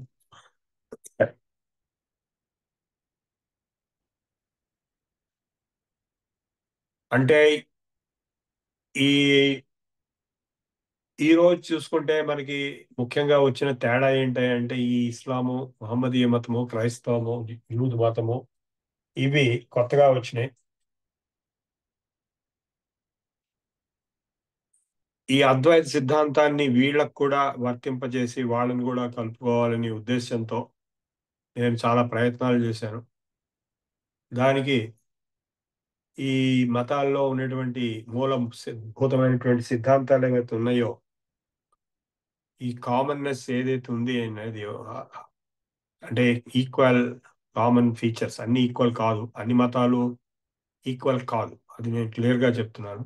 All religions are not same, but there is something common, not everything. ఆ సంథింగ్ అనేది ఏమిటి అనేది 6 ఏళ్ళు పరిశోధనలు చేసి ఆయా మతాల వాళ్లతో ఒక 50 పైన చర్చా వేదికలో మీటింగులు పెట్టి కామన్ ఏముంది అని వాళ్ళ చేతనే చెప్పించడానికి ప్రయత్నం చేసి ఒక పుస్తకం తయారు చేసి ధర్మం అనేది కామన్ గా ఉంది అని ప్రూవ్ చేశారు. యోగా అనేది కూడా కామన్ గా ఉంది. భగవంతుడనే అంటే అన్ని మతాలు భగవంతుడిని ఒప్పుకోరు కాబట్టి భగవంతుడు కామన్ గా ఉన్నాడంటానికి వీల్లేదు. ధర్మ యోగం మటుకు కామన్ గా ఉన్నాయి. నాస్తికులకు కూడా కామన్, బౌద్ధులకి, జైనులకి, చార్వాకులకి, కమ్యూనిస్టులకి, సోషలిస్ట్కి, డిఎంకే వాళ్ళు కూడా ధర్మాన్ని ఒప్పుకుంటారు. ఎథిక్స్ అంటే దొంగతనం చేయకూడదు, అబద్ధాలు చెప్పకూడదు, ఇలాంటి విషయాలు. చట్టమైనటువంటిది ఏదైతుందో చట్టపరమైనటువంటి ధర్మ విలువలు ఏవైతే ఉన్నాయో ధార్మికమైనటువంటి సిద్ధాంతం అది కామన్ గా ఉంది అని చెప్పి ప్రూవ్ చేస్తూ 18 ఎథికల్ వాల్యూస్, సత్యం, అహింస ఇలాంటివి అన్ని మతాల యొక్క మత గ్రంథాల్లో ఉన్నాయని చెప్పి కొటేషన్లతో ఇచ్చి వాళ్ళ చేతనే ఇప్పించి నేను ఒక గ్రంథం తయారు చేశాను. ధర్మయోగా అని కామన్ ఫ్రేమ్వర్క్ అని పేరు పెట్టాం. ధర్మయోగా అని ఎందుకు పెట్టామంటే ధర్మం అనేది కామన్గా ఉంది, యోగా అనేది కామన్గా ఉన్నది ఒక మాట. రెండో అర్థం ఏంటంటే హిందీలో ధర్మం అనే శబ్దం మతాలు అనేటువంటి అర్థంలో వాడబడుతుంది. ఈ మతాలన్నిటి యొక్క సంయోగం ధర్మయోగం అని చెప్పి దాని ఇంకొక అర్థం. మూడో అర్థం ఏంటంటే కర్మయోగం, భక్తి యోగం, జ్ఞానయోగం, రాజయోగం ఇవన్నీ కలిపి చివరికి ధర్మం కాబట్టి భగవద్గీత 18 అధ్యాయాలు కూడా ధర్మమే కాబట్టి ధర్మయోగం అంటే అన్నీ కలిపి వస్తాయి కాబట్టి దాని ధర్మయోగం అని పేరు పెట్టారు. సో ఇట్లా ఆ పుస్తకంలో వాళ్ళ మత గ్రంథాల్లో అంటే ఖురాన్లో, బైబిల్లో, గురు గ్రంథ్ సాహిబ్లో, అట్లాగే బుద్ధ సూత్రాల్లో, జైన సూత్రాల్లో ధర్మ సిద్ధాంతాలు ఏవైతే ఉన్నాయో అహింస, సత్యము, దొంగతనం, అస్తేయము, అపరిగ్రహం ఇలాంటివన్నీ 18, దైవీ సంపత్తులు, ధర్మ లక్షణాలు ప్లస్ యమ నియమాలు అన్ని కలిపినటువంటి 18 ఉన్నాయి అని చెప్పి ఆ గ్రంథంలో రిఫరెన్సెస్ తో సహా, ప్రూఫ్స్ తో సహా తయారు చేశాము. వారిచేతనే జయించే 10 మంది ఆథర్స్ ఉన్నారు ఆ గ్రంథానికి. అన్ని రకాల వాళ్ళు ఉన్నారు, బౌద్ధులు ఉన్నారు, జైనులు ఉన్నారు, మహమ్మదీయులు ఉన్నారు, క్రైస్తవులు ఉన్నారు. హిందూ మత ధర్మానికి నేను ఇంకొక ఆవిడ కలిసి రాశాను. సో ఇది మొత్తాన్ని ఎడిట్ చేసి నేను లీడ్ చేసింది. నాకు దాని గురించి వారు ఒక డిగ్రీ కూడా ఇచ్చారు. డాక్టర్ ఆఫ్ డివినిటీ అని ఒక డిగ్రీ ప్రదానం చేశారు. సో ఇది అనేక సభల్లో, అనేక సందర్భాల్లో దీన్ని ఉటంకించడం జరిగింది. అందరూ దీన్ని మెచ్చుకున్నారు. ఈ మధ్య ఒక వారం రోజుల కిందట నేను మీకు ఒక నోటీస్ పెట్టాను. సపరికర అద్వైత సిద్ధాంత సభ అని ఏదైతే శృంగేరి శంకర మఠ ఆధ్వర్యంలో యాప్రాల్లో ఉమామహేశ్వర ఆలయంలో జరిగిందో అక్కడ నేను దీన్ని ఉటంకించాను. నా ఉపన్యాసంలో ప్రస్తుతపరిచాను. నా ఉపన్యాసం అయిన వెంటనే విశ్వనాథ గోపాలకృష్ణమూర్తి గారు ఈ దేశంలోనే అత్యుత్తమమైనటువంటి ప్రకాండమైనటువంటి పండితులు, రాజమండ్రి, ఆయన వచ్చి ప్రభు గారు చెప్పినవన్నీ శాస్త్ర సమ్మతములు అని డిక్లరేషన్ ఇచ్చారు. ఎక్కడ ఏ గ్రంథంలో వేదానికి అనుకూలమైనటువంటి వాక్యాలు ఉంటాయో అంటే ధర్మం గురించి కానీ యోగం గురించి కానీ అది మేము ఒప్పుకుంటాము, శాస్త్ర సమ్మతము అని చెప్పి వారు అఫీషియల్గా డిక్లేర్ చేశారు. అది నాకు చాలా సంతోషమైనటువంటి విషయం. ఇకపోతే మూడో ఫ్యాక్టర్ భగవంతుడు అనే దానికి వచ్చేటప్పటికి ఈ త్రిపుటిలో జీవుడు, ఈశ్వరుడు, జగత్తు ఈ మూడిట్లో భగవంతుడు లేడు అని చెప్పేటువంటి బౌద్ధ, జైన, చార్వాక, లోకాయత, టీకే, డిఎంకే, మార్క్సిస్ట్, కమ్యూనిస్ట్, సిపిఐఎంఎల్ ఇలాంటి వాళ్ళందరూ కూడా ధర్మాన్ని, యోగాన్ని ఒప్పుకుంటారు. కాబట్టి యోగం అంటే హెల్త్ కోసమైనా కనీసం, భక్తి యోగాన్ని ఒప్పుకోరు వాళ్ళు, కాన్సన్ట్రేషన్ ఒప్పుకుంటారు, మెడిటేషన్ కూడా రిలాక్సేషన్ ఒప్పుకుంటారు. సో అందరికీ ఆమోదయోగ్యమైనటువంటిది ఈ ధర్మయోగా అని చెప్పి అనేక ఫోరమ్స్లో, అనేక వీడియోల్లో ఇప్పటికీ నేను ప్రజెంట్ చేస్తున్నాను. చాలా మంది ఒప్పుకుంటున్నారు. ఎందుకంటే కామన్నెస్ రికగ్నైజ్ చేయకపోతే యుద్ధం తప్ప ఇంకేం మిగలదు. ఇప్పుడు ఇస్లాం మతానికి వచ్చేటప్పటికి ఈ తీవ్రవాదం ఏదైతే ఉందో అది తప్పు అని చెప్పి ఆ ఖురాన్లో బాగా నిష్ణాతులైనటువంటి వాళ్ళ పండితులు, వాళ్ళ మహమ్మదీయ స్కాలర్స్ నాతో టచ్లో ఉన్నారు. ఎవరైతే ఈ పుస్తకంలో వాళ్ళ ఖురాన్ గురించి రాశారో వాళ్ళు చెప్పేది ఏంటంటే ఈ తీవ్రవాదం అనేది తప్పు, అద్వైతమే అక్కడ పనిచేస్తుంది. లా ఇలాహ ఇల్లల్లాహ్ అనే శబ్దానికి కూడా అర్థము వీళ్ళు చెప్తున్నటువంటి విపరీతార్థం కాదు. అందరూ చెప్పే విపరీతార్థం ఏంటంటే అల్లా తప్ప ఇంకో భగవంతుడు లేడు, దాని అర్థం అలా ఇలా ఇల్లల్లాహ్ అంటే భగవంతుడు, అల్లా అనేవాడు భగవంతుడు, మిగిలిన వాళ్ళు ఎవరు భగవంతుడు కారు. అంటే మిగిలిన మతాల్లో ఉపాసన చేసే దేవుళ్ళు ఎవరు భగవంతుడు కారు అని దానికి తాత్పర్యంగా చెప్తున్నారు. అది శుద్ధ తప్పు. అని వీరంటున్నారు, నేను కూడా అంటున్నాను. కానీ దాని అర్థం ఏంటంటే భగవంతుడు కానిది ఇంకో దేవుడు దేవత లేదు అని అర్థం. అంటే ఒకే పరబ్రహ్మ అద్వైతం అని నా యొక్క వివరణ. దానికి అద్వైతం ఒకటే, మిగిలిన అంటే ఇప్పుడు మన హైందవ ధర్మంలో ఎట్లాగైతే షణ్మత స్థాపన చేసినటువంటి ఆదిశంకరాచార్యులు గారు ఇన్ని రకాల ఉపాసనలు, ఇన్ని రకాల మతాలు, ఇన్ని రకాల దేవతలను ఉపాసన యోగ్యంగా పెట్టినప్పటికీ వాటి వెనకాల ఉన్నది ఒకటే పరబ్రహ్మం ఓంకారం అని వారు ఎట్లాగైతే నొక్కి వక్కాణించారో, అదే ఋగ్వేదం నుంచి కూడా ఏకం సత్ విప్రావధావదంతి అనేది అయితే చెప్పబడిందో అదే లా ఇలాహ ఇల్లల్లాహ్ అనే దానికి వివరణ అని చెప్పి ఈ పండితులు, ఖురాన్ పండితులు, నేను కూడా నమ్ముతున్నటువంటి విషయం. అంతేగాని ఇట్లా విపరీతార్థాలు చెప్పడము, దానివల్ల హింసా ప్రవృత్తిని ప్రకోపించడము, యుద్ధాలను ప్రకోపించడం ఇదంతా తప్పు అని చెప్పి వారే చెప్తున్నారు. వాళ్ళల్లో వాళ్ళే కొంత తౌహీద్ అంటారు వాళ్ళ అద్వైతాన్ని. సో అద్వైతం వాళ్ళు ఒప్పుకుంటారు.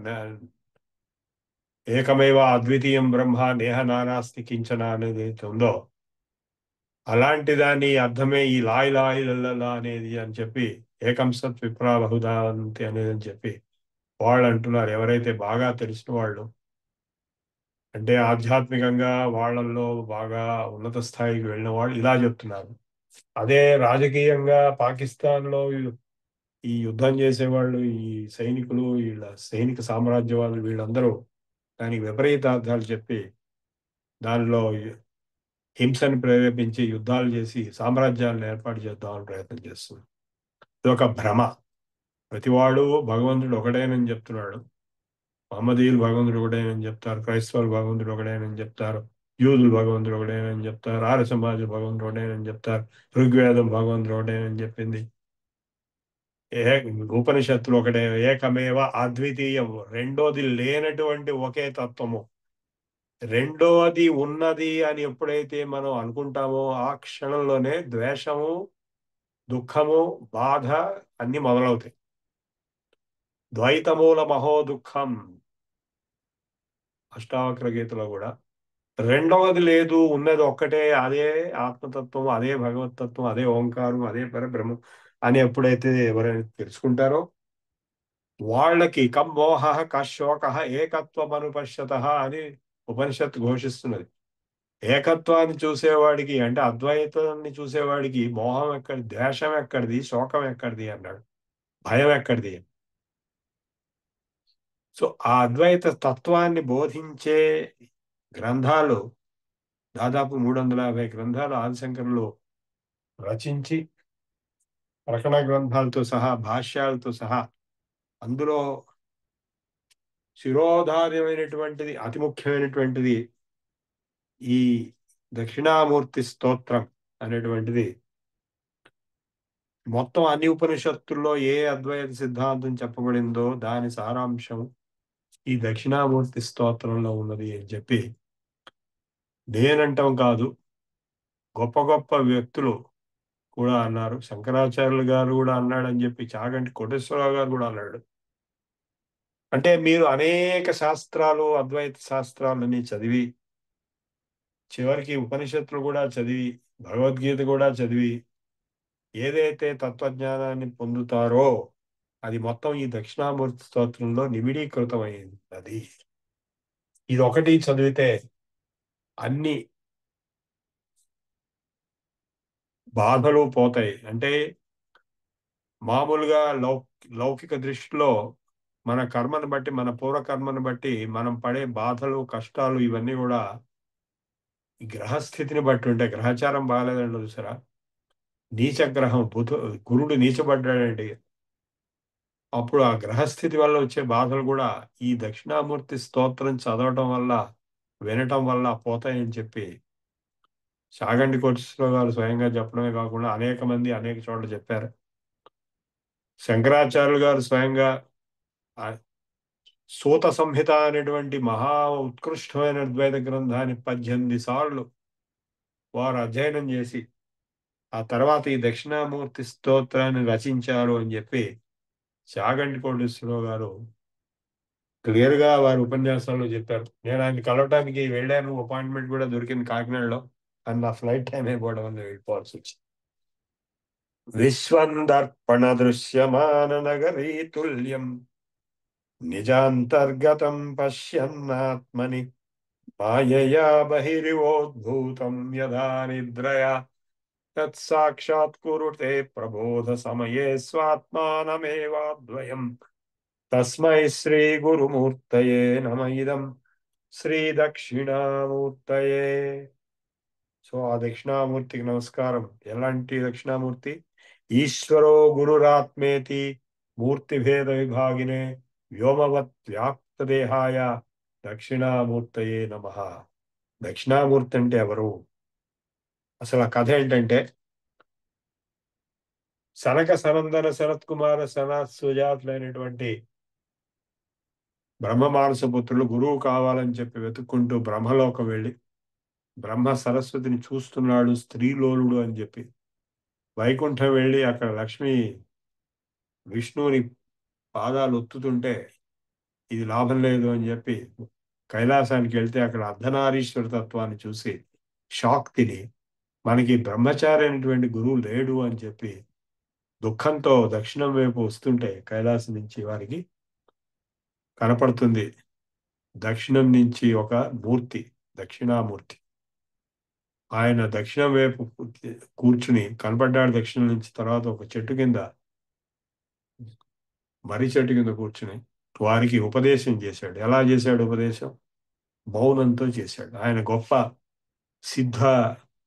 ఆ దక్షిణామూర్తి ఎవడు? శివుడే. శివుడే దక్షిణామూర్తి అవతారంగా కనపడి మౌన వ్యాఖ్య ప్రకటిత పరబ్రహ్మతత్వం యువానం. ఆ శిష్యుల కంటే గురువు యవనంలో ఉన్నాడు. చిత్రం వటతరూర్మూలే వృద్ధా శిష్య గురుర్యువ గురోస్తు మౌన వ్యాఖ్య శిష్యాస్తు చిన్న సంశయ.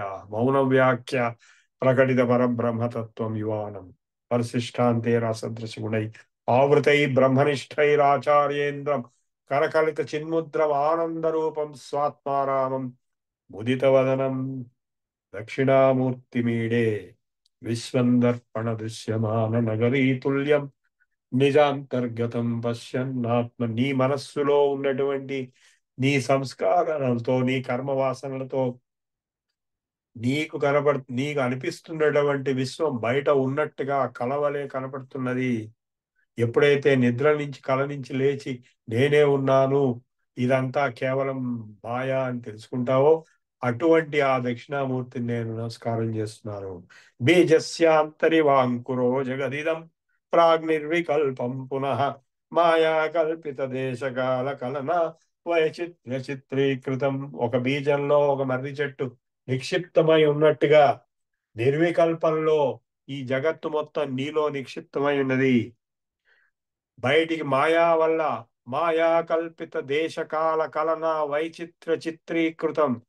టైము స్పేసు ఫ్రేమ్వర్క్ లో విచిత్రమైనటువంటి ప్రొజెక్షన్, మేనిఫెస్టేషన్ కనపడుతున్నది. మాయా ఇవ విజృంభతి ఇది మహాయోగీవయ స్వేచ్ఛయ. మాయావి మ్యాజిషియన్ ఎలాగైతే ఒక సృష్టి చేసి చూపిస్తున్నాడో, మహాయోగి దాన్ని భేదించి విజృంభిస్తాడు. అటువంటి గురుమూర్తి అయినటువంటి దక్షిణామూర్తికి నమస్కారము. యస్యైవ స్ఫురణం సదాత్మకమిదం సత్కల్పార్థకం భాసతే సాక్షాత్ తత్వమసీతి వేదవచసా యో బోధయత్యాశ్రితాన్ యత్ సాక్షాత్కరణాత్ భవేన్న పునరావృత్తిర్ భవాంభో నిధౌ తస్మై శ్రీ గురుమూర్తయే నమ ఇదం శ్రీ దక్షిణామూర్తయే. ఏ సాక్షాత్కారం వల్ల అంటే ఈశ్వరో గురురాత్మేతి మూర్తి భేద విభాగం, మూడు మూర్తులలో కనబడినటువంటి ఆత్మ సాక్షాత్కారం అవటం వల్ల మళ్ళా జన్మ రాదో అటువంటి దక్షిణామూర్తి నమస్కారం చేస్తున్నాను. నానా ఛిద్ర ఘటోదర స్థిత మహాదీప ప్రభాభాస్వరంజానం యస్య తు చక్షురాధికరణ ద్వారా బహిస్పందతే. ఎట్లాగైతే ఒక చిల్లులున్న కుండలోంచి కాంతి, లోపల దీపం పెడితే బయటికి కాంతి చిల్లులోంచి వస్తుందో, జ్ఞానస్వరూప కాంతి అయినటువంటి నేను అంటే ఆత్మతత్వం నా కళ్ళల్లో, చెవుల్లో, ముక్కులో నుంచి బయటికి జ్ఞానంగా కనపడుతున్నది. జానామీది తమేవ భాంతమనుభాత్యేతత్ సమస్తం జగత్. నేను తెలుసుకుంటున్నాను, తెలివి అనేది ఉందో అందులోనే ఈ జగత్తు మొత్తం ఉన్నది. దేహం ప్రాణమపీంద్రియాణ్యపి చలాం బుద్ధిం చ శూన్యం విదుః స్త్రీ బాలాంధజడోపమాత్ స్వహమితి భ్రాంత భృశం వాదినః మాయాశక్తి విలాస కల్పితమః వ్యామోహ సంహారిణే తస్మై శ్రీ గురుమూర్తయే నమ. ఇదం శ్రీ దక్షిణామూర్తయే. నేను దేహాన్ని, నేను ప్రాణాన్ని, నేను ఇంద్రియాలని, నేను మనస్సుని, నేను బుద్ధిని, నేను శూన్యాన్ని అని అజ్ఞానంతో ఎవరైతే చెప్పిస్తున్నాడో, ఏ మాయ వల్ల జరుగుతున్నదో ఆ మాయాశక్తి విలాసంతో కల్పితమైనటువంటి ఈ మహా వ్యామోహాన్ని సంహరించే శక్తి గలవాడు ఆ దక్షిణామూర్తికి నమస్కారము. రాహుగ్రస్త దివాకరేందు సదృశో మాయా సమాచ్ఛాదనాత్ సన్మాత్రకరణోపసంహరతో భూయో సుషుప్త పుమాన్ ప్రాగస్వాప్నమితి ప్రబోధ సమయే యప్రత్యభిజ్ఞాయతే తస్మై శ్రీ గురుమూర్తయే నమ. ఇదం శ్రీ దక్షిణామూర్తయే. గ్రహణ సమయంలో రాహు సూర్యుని ఎట్లా కప్పిపుచ్చిన మాయ ఈ జ్ఞానాన్ని కప్పిపుస్తున్నది. ఎప్పుడైతే నిద్ర లేచినప్పుడు నేను ఉన్నాను, నేను ఒక్కనే ఉన్నానని తెలుసుకున్నాడు, అట్లాగే ఈ మాయ పోయినప్పుడు నేను ఒక్కనే ఉన్నానని తెలుసుకుంటాడు. అటువంటి ఆ దక్షిణామూర్తికి నమస్కారము. బాల్యాదిష్వపి జాగృతాదివి సదా సర్వాస్వస్థాస్వపి వ్యావృత్తస్త్వనువర్తమానమహమిత్యంత స్ఫురంతం సదా స్వాత్మానం ప్రకటీకరోతి ముద్రయా భద్రయా తస్మై శ్రీ గురుమూర్తయే నమ. ఇదం శ్రీ దక్షిణామూర్తయే. చిన్నప్పుడు పెద్ద పెరుగుతున్నప్పుడు అనేక అవస్థల్లో, జాగ్రత్త అవస్థలో, స్వప్నావస్థలో నేను నేను నేను నేను అనే స్ఫురణ, ప్రత్యేగాత్మ స్ఫురణ ఏదైతే ఉన్నదో అదే ఆత్మతత్వము. ఆ ఆత్మతత్వాన్ని ప్రకటిస్తున్నవాడు భద్రమైనటువంటి ముద్రతో ఆ దక్షిణామూర్తికి నమస్కారము. వడవిటపి సమీపే భూ విభాగే నిషన్నం సకల మునిజానాం జ్ఞానదాతారమారాత్ త్రిభువన గురుమీశం దక్షిణామూర్తిదేవం జనన మరణ దుఃఖచ్ఛేద దక్షం నమామి. ఈ శిష్యులందరికీ జ్ఞానాన్ని ఇచ్చేటువంటి ఆ మర్రి చెట్టు కింద ఉన్నటువంటి ఆ దక్షిణామూర్తికి, ఈ మూడు లోకాలకి గురువుకి, అంటే కృతయుగంలో దక్షిణామూర్తి గురువు, త్రేతాయుగంలో వశిష్ఠుడు గురువు, ద్వాపరంలో వ్యాస మహర్షి, కలియుగంలో ఆదిశంకరులు గురువులు. చిత్రం వడదరూర్మూలే వృద్ధ శిష్య గురుర్యువ. ఇందాక చెప్పినటువంటి బోధ విన్నవాళ్ళు ఎవరు? వృద్ధులైన, ఆయన కంటే వృద్ధులైనటువంటి శిష్యులు, ఋషిగణాలు. గురోస్తు మౌనం వ్యాఖ్యానం. ఆయన లెక్చర్ ఇచ్చాడంటే బయటికి చెప్పలేదు, మౌనంతో లెక్చర్ ఇచ్చాడు. ఆ ఇచ్చిన లెక్చర్కి శిష్యాస్తు చిన్న సంశయ, వాళ్ళ డౌట్స్ అన్ని ఎగిరిపోయినాయి. ఓం నమ ప్రణవార్థాయ శుద్ధ జ్ఞానైకమూర్తయే నిర్మలాయ ప్రశాంతాయ దక్షిణామూర్తయే నమ. నిధయే సర్వ విద్యానాం భిషజే భవరోగిణాం గురవే సర్వలోకానాం దక్షిణామూర్తయే నమ. చిద్ఘనాయ మహేశాయ వటమూల నివాసినే సచ్చిదానంద రూపాయ దక్షిణామూర్తయే నమ. ఓం తత్సత్. అయిపోయింది, ఆ లెక్చర్ అయిపోయింది.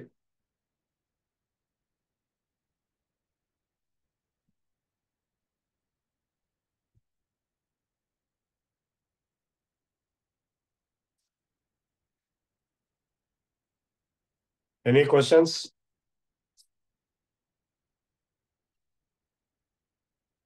హలో. సార్ నమస్తే అండి. ఉమ్, మురళీకృష్ణ సార్ నా పేరు. మీరు అద్వైతం, విశిష్టాద్వైతము, శుద్ధాద్వైతము అని మూడు చెప్పారు కదా సార్ విశేషాలు. ఉమ్. మూడు కాదు, ఇంకా విశిష్ట చాలా చెప్పారు.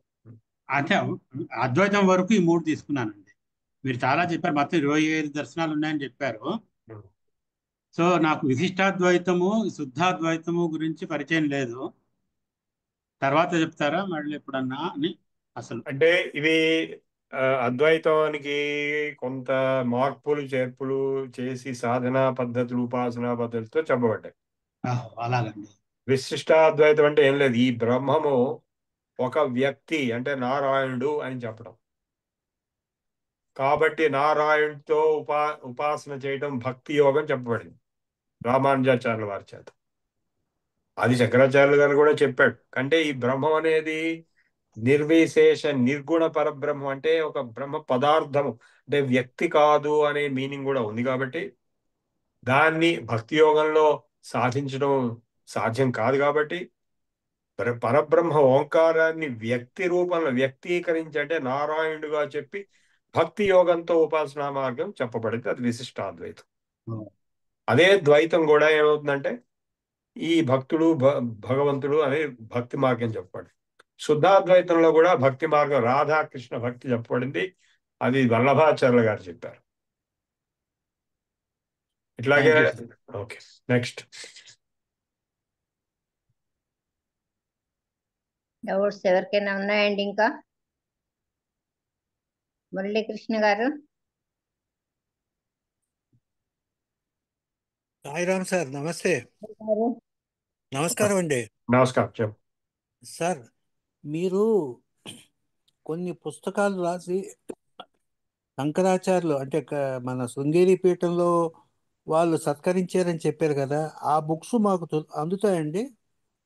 అది పబ్లిష్ కాలే, అవి ఎలక్ట్రానిక్ ఫామ్ లో ఉంది. అది నేను వారికి ఉపన్యాసం చెప్పాను వాటి మీద. అంటే ఈమెయిల్లో 10 చాప్టర్స్ ఉంటాయి, అటాచ్మెంట్స్. కావాలంటే పంపిస్తాను. అంటే ఇక్కడ ఉద్దేశం ఏంటంటే ఈ రోజున అంటే అద్వైతం శంకరాచార్య గారు ఆ రోజున 500 BC-లో చెప్పారు. ఈ రోజున పరిస్థితులు అద్వైతం ఎలా ఉపయోగించుకోవాలనే ప్రశ్న అనమాట. ఈ రోజున ఇన్ని మతాలు, ఈ క్రైస్తవం, మహమ్మదీయం, బౌద్ధం, జైనం ఇవన్నీ కాకుండా ఈ సిక్కు మతం ఇవన్నీ ఉన్నప్పుడు వీటిలో అద్వైతం ఎలాగా, యోగం సంయోగం ఎలాగా, ధర్మ సంయోగం, ధర్మాద్వైతం అనే ధర్మయోగం అని చెప్పి ఒక పుస్తకం నేను ఒక్కటి కాదు 10 మంది కలిసి రాశారు. అంటే 10 రకాల మత విద్వాంసులు కలిసి రాశారు. సో అది ఈమెయిల్లో ఉంది. మీ ఈమెయిల్ అడ్రస్ కావాలంటే పంపిస్తాను. సార్ సార్ సార్ సార్ నమస్కారం అండి. మరొక విషయం ఏంటంటే, మీరు సింపుల్ గా కొన్ని కొటేషన్స్ అవి తయారు చేసి చేశారు కదా, ఇప్పుడు ఈ కాలానికి అవి మాబోటి పామర్లకు అవి ఎంత పనికొస్తాయి సార్ మాకు? మేము చదువుకుంటాం సార్. దయచేసి ఈమెయిల్ అడ్రస్ ఎవరికి పంపాలండి?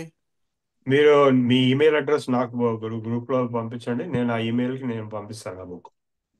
దయచేసి నాకు దయచేసి కరుణతో నాకు పంపించండి సార్, ప్లీజ్. అలాగే. సాయిరామ్ సార్. నమో నమ. నమో నమ. శ్రీ గురుభ్యో నమ. మీరు ధర్మము యోగం మొత్తం అంతా మాకు అర్థం కాకపోవచ్చు చదివినా, కానీ 18 ఎథికల్ వాల్యూస్ అన్నారు కదా, 18 కుక్కీ డాట్స్ అంటే 18 పాయింట్లుగా చెప్తే వాటిని అర్థం చేసుకోవడానికి ప్రయత్నిస్తాం. అదే ఇప్పుడు అవేం లేవు. ఇప్పుడు మనకి మీకు ఇంతకుముందు చెప్పానో లేదో, ఇప్పుడు మనుస్మృతిలో ధర్మం అనేది 10 లక్షణాలుగా చెప్పబడింది. ధృతి, క్షమ, దమ, శౌచం, అస్తేయం, ఇంద్రియ నిగ్రహం, ధీ, విద్య, సత్యం, అక్రోధం. ఈ 10 ధర్మ లక్షణాలు కింద చెప్పండి. దశకం ధర్మ లక్షణం.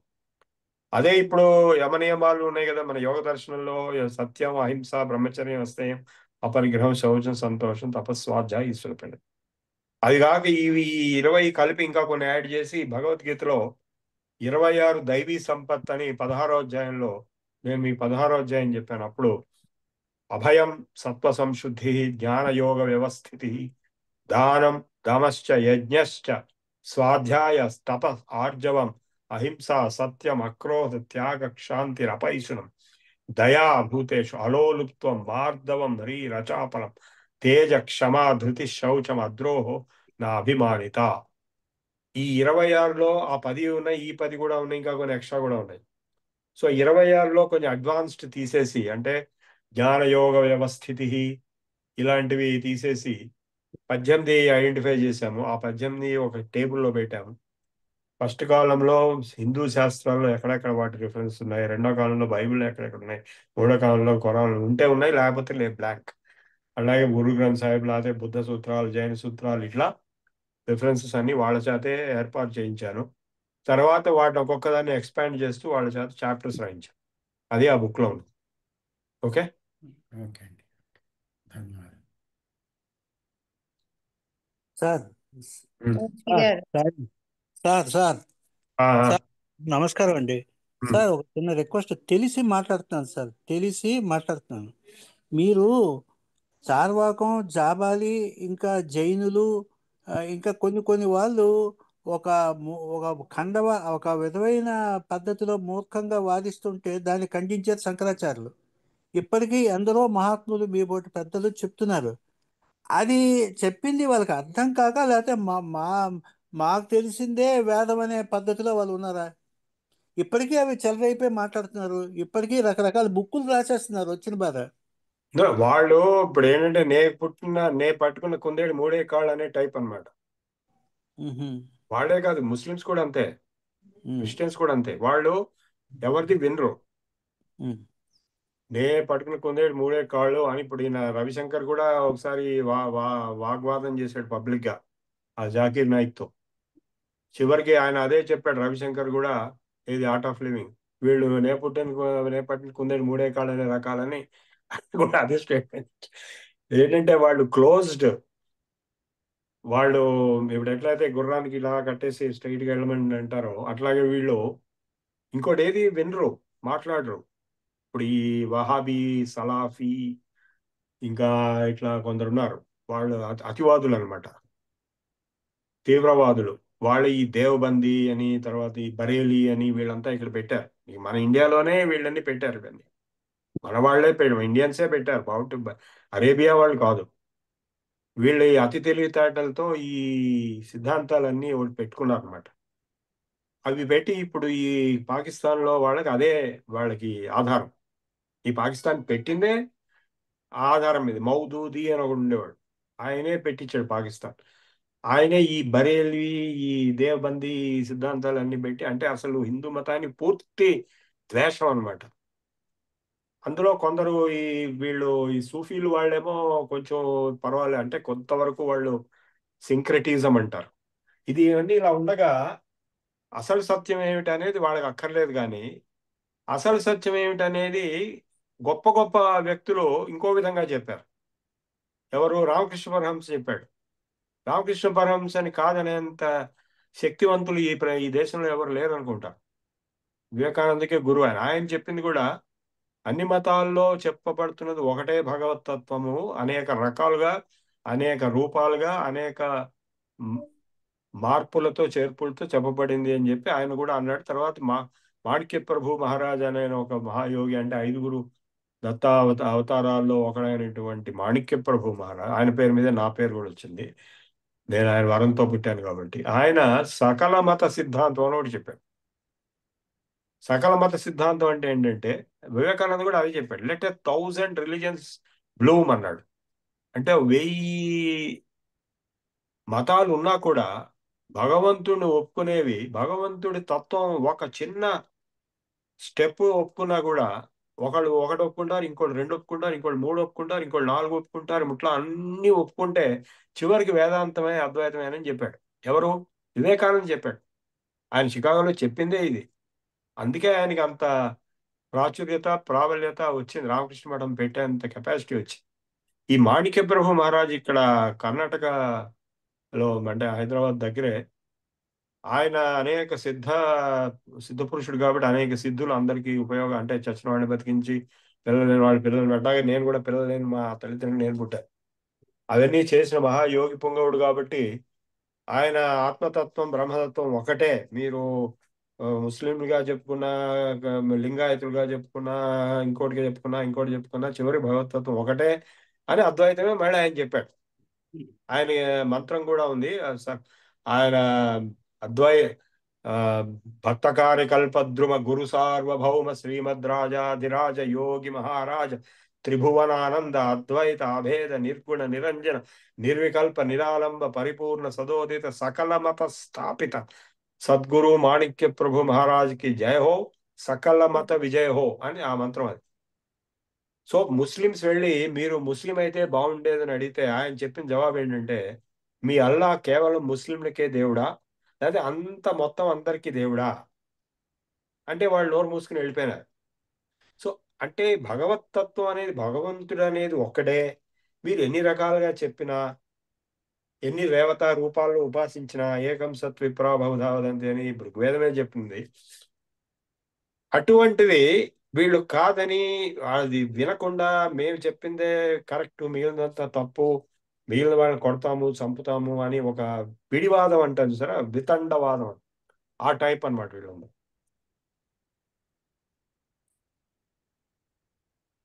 Okay, next. ఇప్పుడు ఈ వాదన, నమస్కారం అండి, ఈ వాదన ప్రతివాదన వితండ వాదనలో గెలిచేది వితండ వాదనమే అయినప్పుడు ఇప్పుడు ఇప్పుడు ఓడిపోయేది ఆ సర్వం కల్విదం బ్రహ్మ అన్న స్టేట్మెంట్ చెప్పేవాడే అవుతే, ఇప్పుడు ఆ, ఆ, ఇంకా పొలిటికల్ పార్టీలకి సపోర్ట్ ఇచ్చినట్టుగాను హిందూయిజంలో పారిపోయే వాళ్ళు ఎక్కువ మంది ఉన్నారు. అంటే వాళ్ళకి అర్థం కాదు, కష్టపడడానికి ఆ, అది, ఆ, వాళ్ళు సిద్ధం కాదు, కానీ భయంతో లేకపోతే ఇంకో దేనితోటో వాళ్ళు లొంగిపోతున్నారు ఈ శక్తులకి. అంటే మనం హరించలేకపోతున్నాం వాళ్ళ శక్తి, మన శక్తి వాళ్ళు హరించేస్తున్నారు. వితండ వాదన గెలుస్తుంది, వాదన అంటూ ఒకటి నిజం కాదండి, మీరు అంటున్నది నిజం కాదు. అది నేను చెప్తాను ఎలాగో. ఎలాగంటే ఇప్పుడు ఇన్ని వేల సంవత్సరాలు బట్టి క్రైస్తవము ఇస్లాం మొత్తం ప్రపంచాన్ని కన్వర్ట్ చేసే కదా. అవును, ఇక్కడ ఎందుకు చేయలేకపోయాయి? ఇక్కడ చేయలేదండి. ఇక్కడ ఆ, క్రమేపీ కొంచెం ఒకటి ఇది వస్తుంది కదా. ఆ, అంటే ఏదో ఉంది కదా ఇక్కడ మొత్తానికి. అంటే ఉంది ఉంది ఉంది. మొత్తం మీరు చెప్పేది మొత్తం నిజం కాదు. అంటే మీరు చెప్పేది కొంతవరకు నిజమే, కానీ మొత్తం నిజమై ఉంటే అసలు హిందూయిజము ఇండియా ఉండేది కాదు, మొత్తం పాకిస్తానే ఉండేది. అవును. సో ఇప్పుడు ఇది మిగిలింది కాబట్టి మన దగ్గర స్ట్రెంగ్త్ ఉంది అనేది అర్థం. శంకరాచార్యులు గారి అద్వైతం ఏదైతే చెప్పి అప్పుడు నిలబెట్టాడు, అప్పుడు కూడా పోయింది, బౌద్ధం వచ్చేసింది. అవును, ఆ బౌద్ధాన్ని ఆయన తీసేసి నిలబెట్టాడంటే ఈ రోజున ఈ లెక్చర్ మనం వింటున్నామంటే శంకరాచార్యులు గారి మూల కారణం అది. ఆయన ఆ రోజు ఆ పని చేయకుండా ఉంటే మొత్తం బౌద్ధమే, ఇంకేమన్నా నాస్తికత్వం ఉండేది. అవును. సో అంటే శివాజీ తర్వాత ఈ సిక్కులు, గురు గోవింద్ సింగ్, వీళ్ళందరూ అనేకమైనటువంటి రాజ్పుట్లు అంటే ఈ క్షత్రియులు వీళ్ళందరూ బలిదానాలు చేయటం వల్ల మనం ఈ రోజు ఇట్లా మిగిలి ఉన్నాం. పాకిస్తాన్ పోగా, అంటే పాకిస్తాన్ కూడా మిగిలి ఉంటే అది మొత్తం అది బాగుండేది, కానీ వాళ్ళు పాకిస్తాన్ పోయింది, బంగ్లాదేశ్ పోయింది. సో వాళ్ళకి బ్రెయిన్ వాష్ అయిపోయింది పూర్తిగా, ముఖ్యంగా పాకిస్తాన్ లో. అదే ఈ బంగ్లాదేశ్ లో కూడా చొప్పిస్తున్నారు. ఈ ఐఎస్ఐ ఇది ఇదంతా అనమాట. ఐఎస్ఐఎస్, అల్ ఖైదా వీళ్ళందరూ ఒకటే చివరికి. సో వీళ్ళకి వాళ్ళ ఓన్ ఖురాన్తో వాళ్ళని సంస్కరింపజేసే కెపాసిటీ మనకు లేదు, ఎందుకంటే మన ఖురాన్ సంబంధం లేదు. సో వాళ్ళ ఓన్ ఖురాన్తో వాళ్ళ భాషలో అరబ్బీలో వాళ్ళు చెప్తున్నది తప్పు, ఇక్కడ ఉన్నది ఏమిటి, నువ్వు చేస్తున్నది ఏమిటి అని చెప్పగలిగే సామర్థ్యం ఉన్న వాళ్ళని కొందరు నేను పట్టుకున్నాను. వాళ్ళనే ఒక ఆయన కాకినాడలో ఉంటాడు, ఆయన ఆంధ్ర ముస్లిం, ముష్టాక్ అహ్మద్ ఆయన పేరు. ఆయన ఖురాన్లో ఆయనకున్నంత జ్ఞానం ప్రపంచంలో ఎవరికి లేదు అరబ్బీలో. ఆయన ఉపనిషత్తులు చదివాడు, భగవద్గీత చదివాడు. ఆయన ఈ ధర్మయోగ ప్రాజెక్ట్ లో ఒక పార్ట్నర్. ఆయన కూడా రాశాడు కొన్ని భాగాలు. ఆయన శిష్యుడోడు ఉన్నాడు, మసూద్ అలీ ఖాన్ అని. వాళ్ళు ఓపెన్ గా చెప్తున్నారు, ప్రూవ్ చేస్తున్నారు ఖురాన్ లో ఉన్నది ఇది కాదు, మీరు చెప్తున్నది తప్పు. ఖురాన్ లో కొన్ని స్టేట్మెంట్స్ ఉన్నాయి వైలెన్స్, కానీ అది వీరు చెప్తున్నటువంటి వ్యాఖ్యానం తప్పు అన్నమాట. యాక్చువల్లీ అది అక్కడ వాళ్ళు అరేబియాలో ఆ కాలంలో ఆ టైంలో వాళ్ళు చేసుకున్న యుద్ధానికి సంబంధించినటువంటివి. ఇప్పుడు ఎట్లాగైతే మహాభారత యుద్ధం గురించి ఉంటుందో అది ఇప్పుడు ఇది పట్టుకొచ్చి చంపు, అందరినీ చంపు, నువ్వు తాతలను చంపు, తండ్రులను చంపు, గురువులను చంపు అని చెప్తే ఎంత అబద్ధం అది. అది కూడా అటువంటిదే. అప్పుడు వాళ్ళు చేసుకున్నది పట్టుకొచ్చి మొత్తం ప్రపంచంలో అన్ని చోట్ల అన్ని దేశాల్లో చంపాలి, కొట్టాలి, చేయాలి అనేది వీళ్ళు చేస్తున్నటువంటి తప్పుడు వ్యాఖ్యానం. అది మనం చెప్తే వాళ్ళు వింటారు, ఎందుకంటే మనకి అక్కడ లోకల్ స్టాండింగ్ లేదు. వాళ్ళే వీళ్ళు కాబట్టి వీళ్ళు చెప్తున్నారు నా ఎదురుగా. వాళ్ళు పబ్లిక్ మీటింగ్ లో చెప్పారు, ముస్లింలు అందరు కూర్చున్న పబ్లిక్ మీటింగ్ లో ఒక 4 ఏళ్ల కిందట హిమాయత్ నగర్ లో ఉర్దూ హాల్ అని ఉంటుంది, అక్కడ మొత్తం 250 ముస్లిమ్స్ వచ్చారు.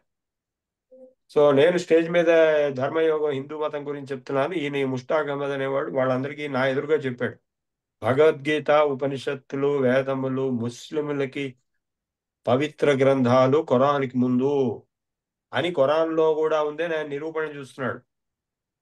సో ఇట్లా వాళ్ళకి ఈ విధంగా బోధన చేయడం, కొన్ని వేల మంది వాళ్ళ శిష్యులు ఉన్నారు ముస్లిమ్స్. వీళ్ళందరూ మన ఇక్కడ ఆర్ఎస్ఎస్ ముస్లిం ఫ్రంట్ అని ఒకటి ఉంది, ఇంద్రేష్ కుమార్ అని ఒక ఆయన దానికి హెడ్. ఇంద్రేష్ కుమార్ ఆయన తాలూకు నెట్వర్క్ వీళ్ళ కనెక్షన్ ఉంది. వీళ్ళు పేట్రియాటిక్ ముస్లిమ్స్ అంటారు. ఇక్కడ 3 ముఖ్యమైన విషయాలు. అదేంటంటే, ఒకటి, ఈ ముస్లిమ్స్ అందరూ అరబ్బు జాతికి చెందిన వాళ్ళు అనేటువంటి ఒక భ్రమను సృష్టించడం. నేను ఒకసారి సింగపూర్ వెళ్తే అక్కడ బస్సులో ఒక అబ్బాయి ఇట్లా చైనీస్ కళ్ళతో ఉన్నవాడు ఏదో నేను మాట్లాడుతుంటే నేను అరబ్బుని అన్నాడు. నువ్వు అరబ్బు వాడు ఏంట్రా, నువ్వు చైనా వాడు కదరా అని నేను అనుకుంటున్నా లోపల. ఇక్కడ పాకిస్తాన్ లో వాళ్ళు కూడా మేము అరబ్స్ అనుకుంటారు వాళ్ళు. అవును, వాళ్ళు అలా హిస్టరీ రాసుకున్నారు. అలాగే వాళ్ళు హిస్టరీ కాదు, హిస్టరీలో ఏం లేదు రాయడానికి. వాళ్ళు అట్లా బ్రెయిన్ వాష్ చేసుకున్నారు. వాళ్ళ ముత్తాత హిందువులే. అవును. ఇప్పుడు ఈవెన్ యూపీలో ఇప్పుడు మా రామ్ మందిర్ గొడవలో కూడా ఈవెన్ సున్నీ వక్ఫ్ బోర్డ్ చైర్మన్ వాడు వచ్చి మా పూర్వీకులు బ్రాహ్మణులు, అందుకే మేము ఇచ్చేస్తున్నాం అని చెప్పాడు. సో ఇదేంటంటే, ఎవరైతే తన పూర్వీకులను గుర్తుంచుకుంటారో, ఆయన ఖురాన్లోనే ఒక చోట మహమ్మద్ వాక్యమే ఒకటి ఉంది.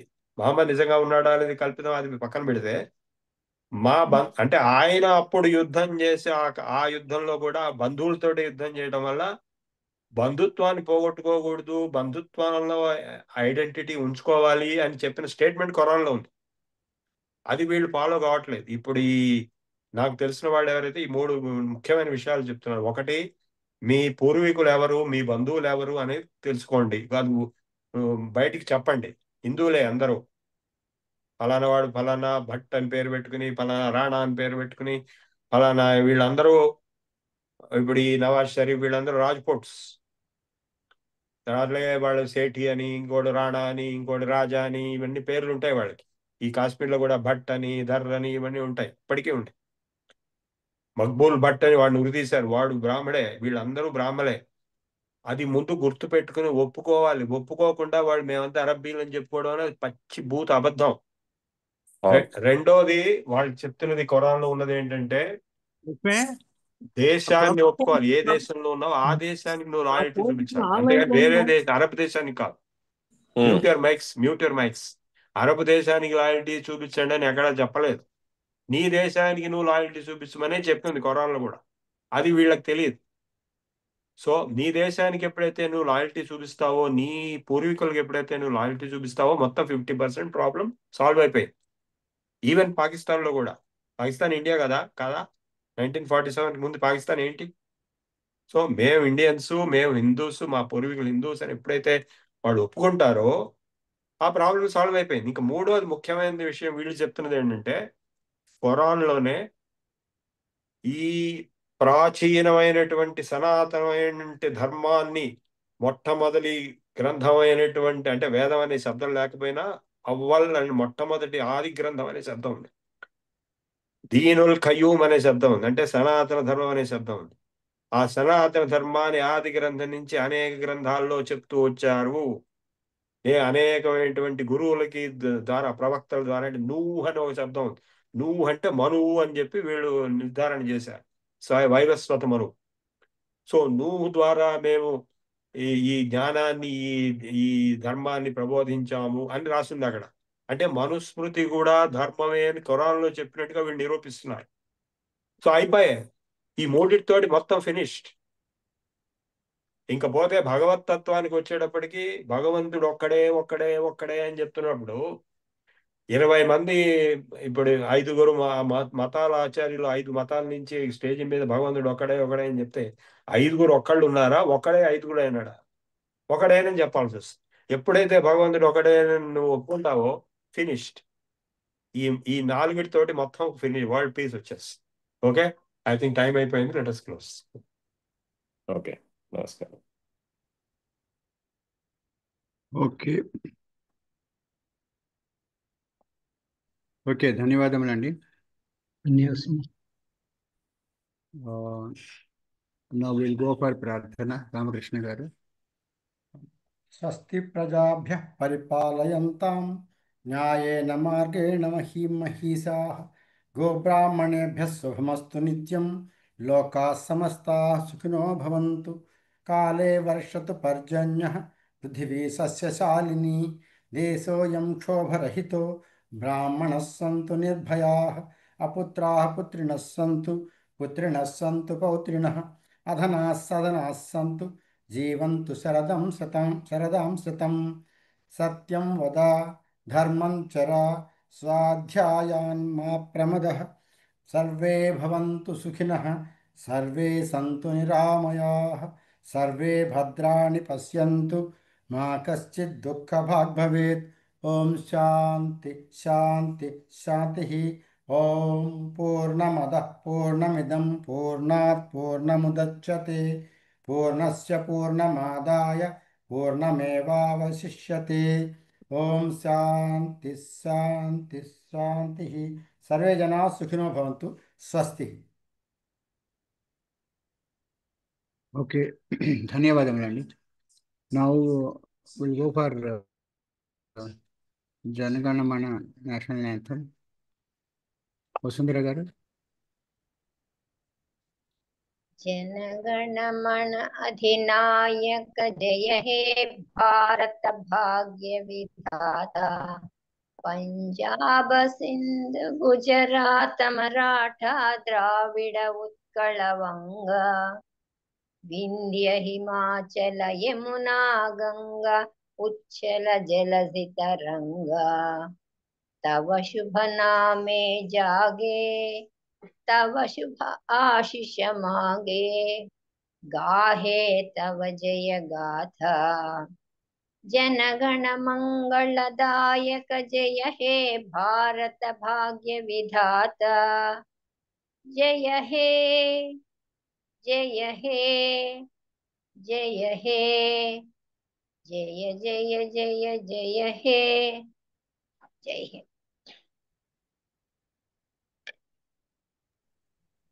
ధన్యవాదాలండి. ఓకే, ధన్యవాదములండి వసుంధర గారు.